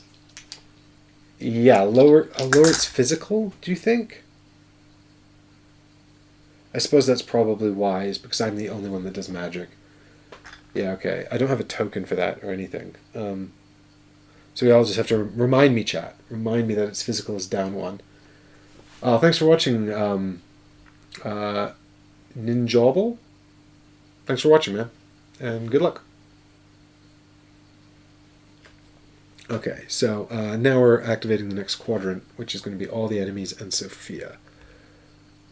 This should be on 3 o'clock, shouldn't it? Because that just hit 12. Right. Okay. So, he goes first because he's rapidity 6. And he's just going to go 1, 2, 3, 4, 5, 6, right? To here. He either gets here. Well, he gets here no matter which way he goes. And he engages Rebecca. And she's like, oh no. Because well, I mean, to be fair, his damage isn't, like, appalling. Oh no. He's got range 1 to 2. Does that mean he can hit her? I think that means he can hit her. 1, 2, 3, 4, 5. 1, 2, 3. No. 6. 1, 2. Yeah. Actually, no, wait. He went the other way, though. 1, 2, 3, 4, 5, 6, 5. Oh, no, he doesn't have the action points for it anyway. What am I talking about? He can't do 4. 1, 2, 3, 4. No. No, he can't do it. There's no way. So he just gets up in her face. And then that's it for him. So at least there's that. 1, 2, 3, 4, 5, 6. And then the Spriggans. I guess this one just goes 1, 2, 3, 4 up to here and shoots Rebecca with poison. So it's 2 hits and it's 6 ups to dodge it, but she only has 1 die. So she's almost certainly getting poisoned. Yeah. Nope, she rolled an 8. She's still poisoned, but she only takes 1 heart. I don't have any poison tokens. No, I made my own. Did I? And I was... Hang on, I have to make a poison token. Excuse me. I need a pen.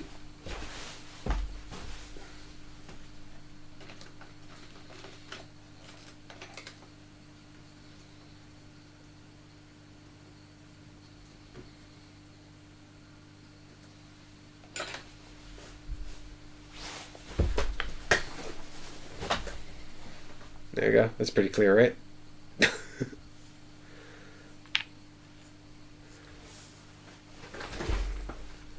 I don't know what poison does, actually. Now that it occurs to me, I thought it was just a skill or equipment with this trait inflicts poison. Okay. That's one thing that annoys me about this rulebook, is that half the time it's like, when you look up stun or poison or something, it's like, give them a stun or poison token. And then you have to look up the tokens and find out what they do. A hero with this token rolls 1 less die for each test taken. Oh god. And I can't get rid of it. Oh god. I need a special antidote to get rid of the poison. Alright, I'll put it here. Okay. Then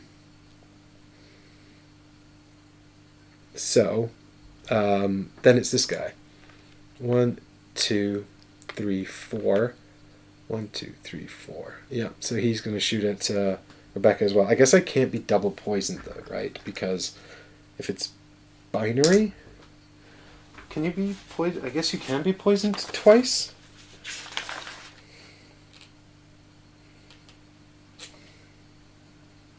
Sorry guys, I know this is not the most exciting thing, watching Mike read the rulebook, but and unless otherwise specified, you cannot have multiple copies. Right, cool. So just 2 damage coming in, trying to avoid it with 6 ups. It's a 4, so that's 2 damage.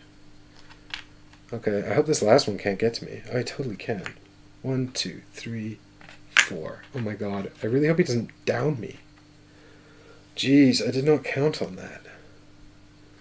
Oh god. This is terrifying. I did not expect this. I roll 1 less for tests. I'm taking 2 damage anyway. So actually, she gets knocked down. Now, I did attack, so 1, 2, 3. So I should be up here.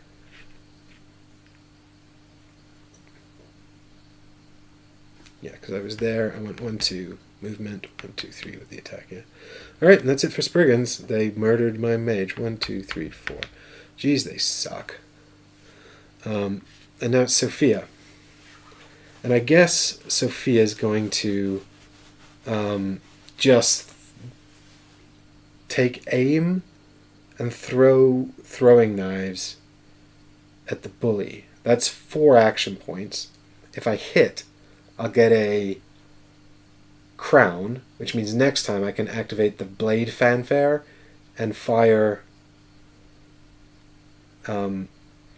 wait a minute, I was moving the Spriggans 4, which is their full thing, and then attacking. That's not right. Because they only have 4 action points, and attacking costs 2. Shit, I'm an idiot. It's fine, they still would have been able to attack, I think. 1, 2, 1, 2, 3, 4. 1, 2, 3, 4, 5. 1, 2, 1, 2, 3, 4, 5. 1, 2, 1, 2, 3, 4. Okay, only one of them could actually attack. So, never mind. Ignore me entirely. Jeez. Must be getting late. This is what I get for, how long have I been streaming this? 3.5 hours? Okay, that's not actually too bad. Yeah, not enough points. Jeez. Phew, okay, a narrow escape for Rebecca. She wound up with 1 damage and poison from the one that could hit. I was just trying to be as bad as possible, guys. It's in the rules. Be bad. You know, it's just, it means be evil, not incorrect.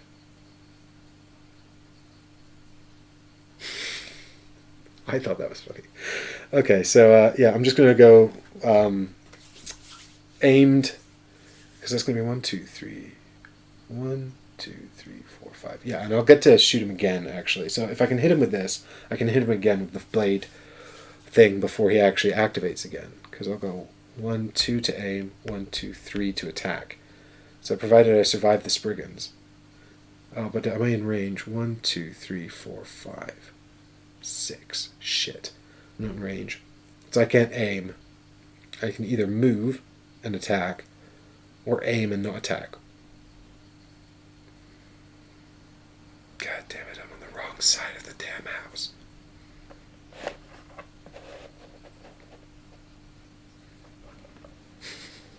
Alright, that's 1. Now, you just need one of these to be a hit, okay? 5 ups. Come on, Sophia. Just one hit. That's all you need. You can do it. I believe in you. This is what you have been training for all of your life. Show me one. Oh my gosh, you got 0.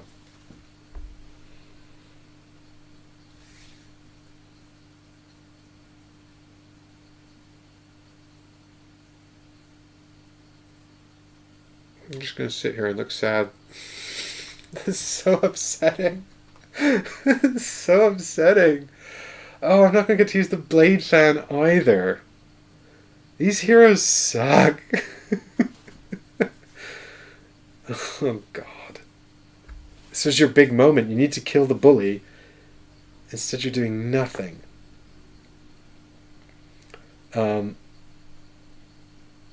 Absolutely nothing. Oh, my God. So I've moved Sophia around the Horologium. And now, actually, it's going to tick all the way around to about half past, and it's time for everybody, including the Spriggans, to activate again. But the Spriggans go last, so we're starting with everybody else.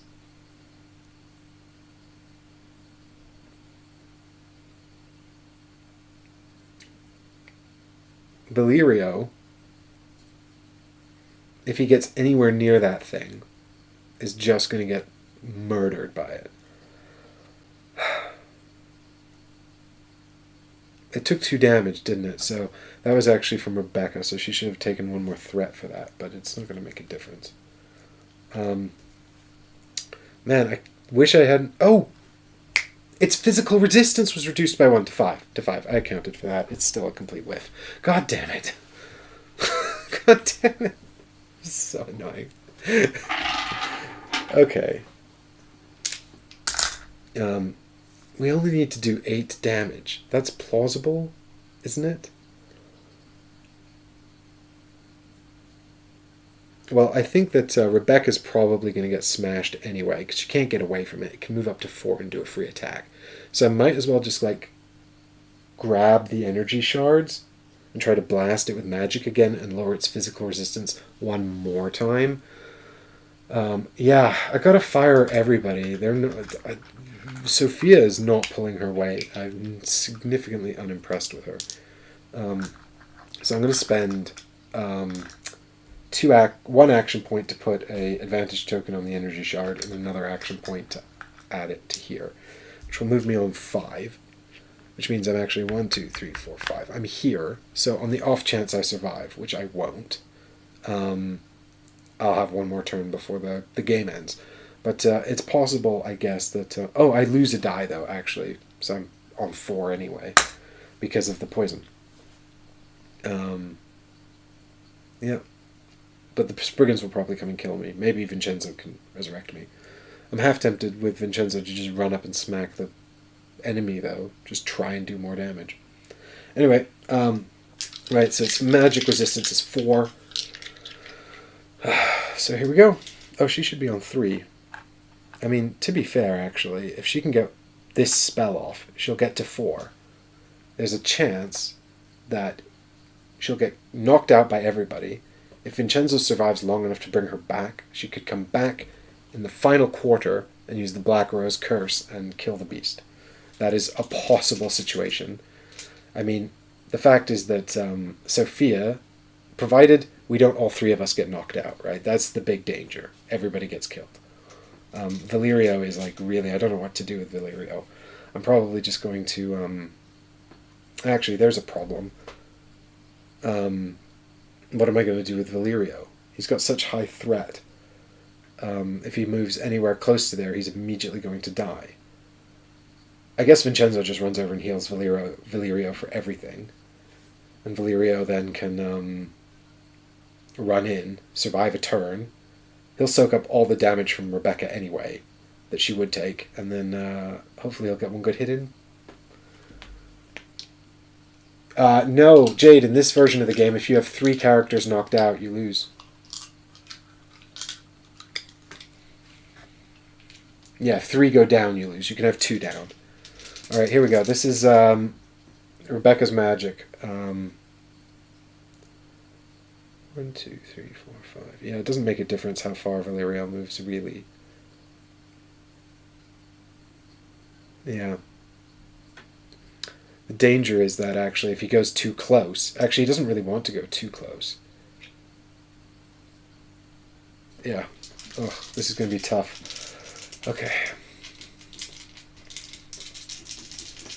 Show me some really good magic, Rebecca.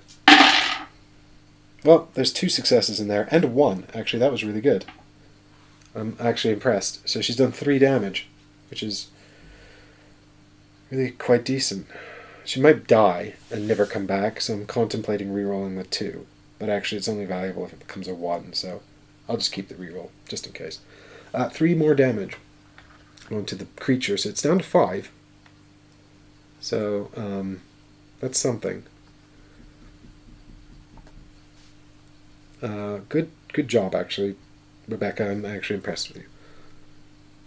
And I spent 1 to trigger that, 1 to use it, 3 to cast, so I'm in Scorpio, so it's fine. So next I'm going to do Vincenzo then. He's going to go 1.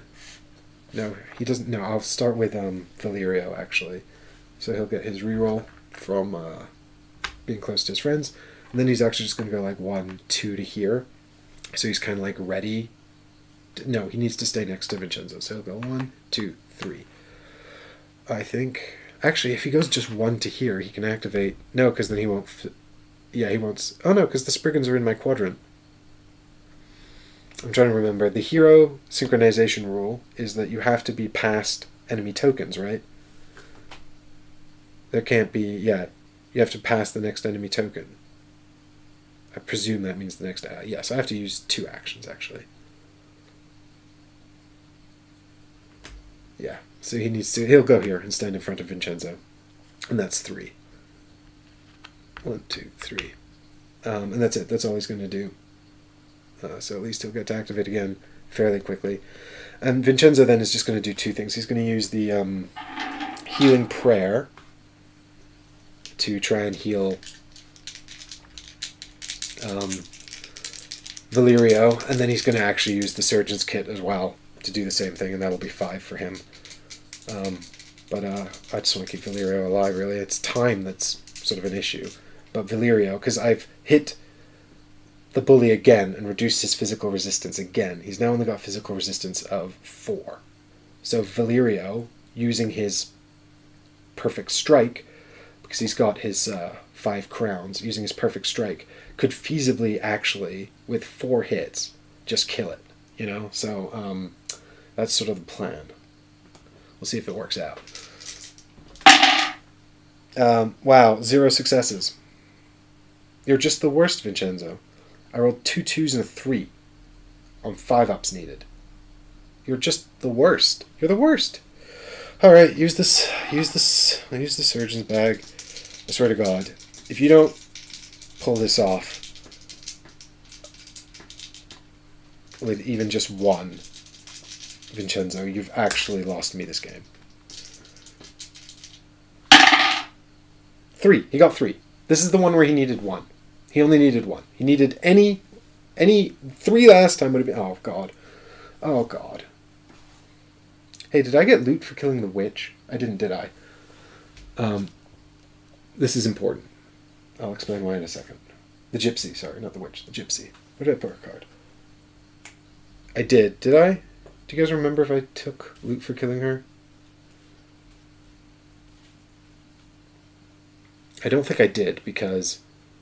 Anyway, I get 2 Alchemia cards for killing the witch. The only reason I'm mentioning it is I might get another Mandrake root, because I need these Mandrake roots. I did. I got 1 more. And also a stone.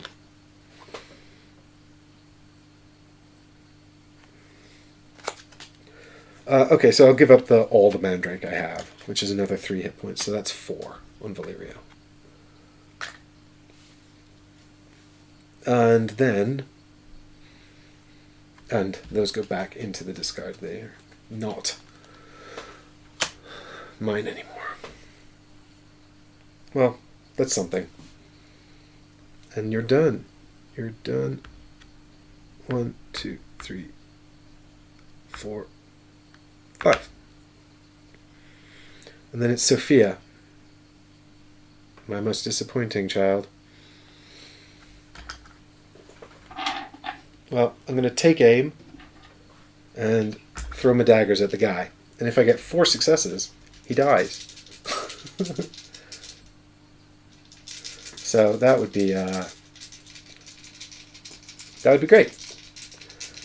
Come on, Sophia, you can make up for all of your terrible moves. Don't let the Spriggans go again, whatever you do. Here we go. So we're looking for 4-ups. Oh. Did you guys see that?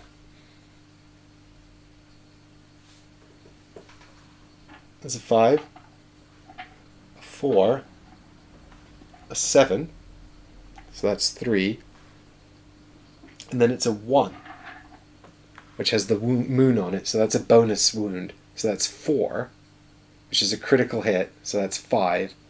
Sophia slays the beast.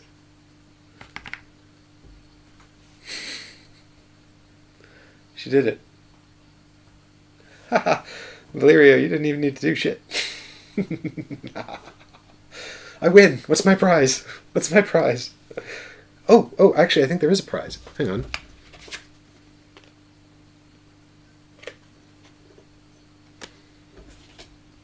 Victory, card 14.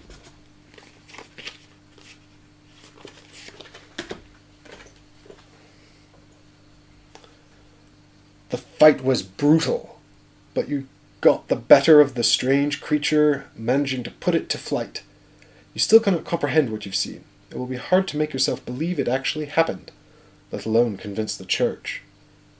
Each hero can take a single rapidity test to search for clues to provide clarification to Egidio, the prelate who sent you the message. Ah, that's Viterbo. Oh, okay, cool. So now I'm going to decide whether I get a good ending by doing a 20 dice test. Hold tight. It could be a while. I don't need to kill the Spriggans, Eddie, because the Spriggans were not the threat. When they saw their big mate die, they all buggered off.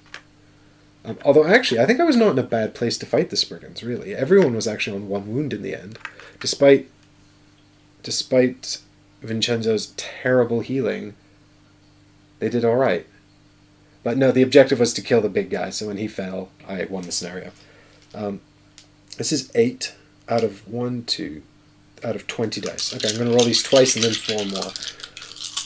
Help me keep track of my successes, chat. We're looking for 5-ups. I've got 1, 2, 3, 4. That's statistically completely average. I'll take it. I'll take average.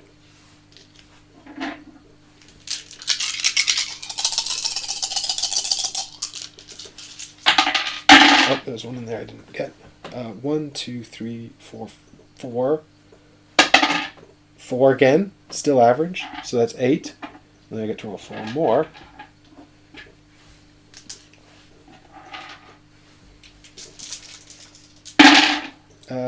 With 2 more, so that's 10. So that's statistically completely average. That's amazing. 8 to 10. Oh, if we'd gotten 12, we would have got the really good ending. You found some leftover leather and fabric from the monster. It should be enough to bring at least some doubt to the person in charge of the church. Read the story Edigio Dividibo 130 in the Book of Stories, which I guess is also the plot book. Each hero earns 1 experience and can log into the structures of the city. If you own the long life potion, the old man at the inn thanks you by giving you the reward Alchemist's Belt. Woo! Where's my belt? Where's my belt? There it is. I got the Alchemist's Belt. Look, I can make this now. Oh no, I need a mandrake root and I ate them all. Damn it! Shit, son of a bitch. Well, that was a load of fun, guys. I actually really enjoyed that. A lot more than I thought I was going to. I particularly like the story elements. So I'm surprised to hear that was not in the last one. Because that was the most compelling thing for me. I mean, the fights were fine, but I say the fights were fine. I'm not going to do a review anyway, because no time now, but I hope you could see that I was definitely enjoying the story part of that, and I'm excited to go and read the book and do the all in between bits. I would definitely, if I hadn't played this before and someone was like, let's do this mission, and if you like it, play it again, I would play this again for sure. I would definitely try this again. I mean, I think these long campaign games are tricky to manage because there's so many of them, and I've started playing so many of them on the channel. And Chris and I are like trying to work out when we're going to be able to finish Jaws of the Lion, and it's just like, maybe next March we might be done. But and we'll try to get back for streaming Jaws tomorrow, but it might be the case that I need a day off because I've been working really hard on those rules videos. But listen, I really thanks so much for coming on this journey with me, and Jade, thanks so much for holding the hand while I was doing all the fighting. I don't think I could have made it without you, and thank you so much for your very kind donation as well. I really do appreciate it. And to Eddie and Heggers, who are still here, I can see that, and everyone else in chat, and the Patreon backers and everybody, thank you so much. This has been great, and I really hope this has been insightful for you, and you're excited to go and check out this game on Kickstarter, or if you're not excited, then I hope I've saved you some FOMO. So anyway, that's been a ton of fun, and I've had a really good time streaming these games today, both of them actually. So maybe I'll be back tomorrow, maybe later in the week, but I know that I've got people clamoring for Etherfields, so we'll probably be doing more Etherfields very soon as well. But thanks so much. Yeah, no major tech issues. It's phenomenal. Well, it's easy to. I say it's easy. To be fair, we had some issues with the green screen in the last one, but it wasn't a major tech issue, I think. But thanks so much, everybody, and I hope I'll see you in the next stream. But bye for now, and have a wonderful evening. Bye. Thanks so much for watching.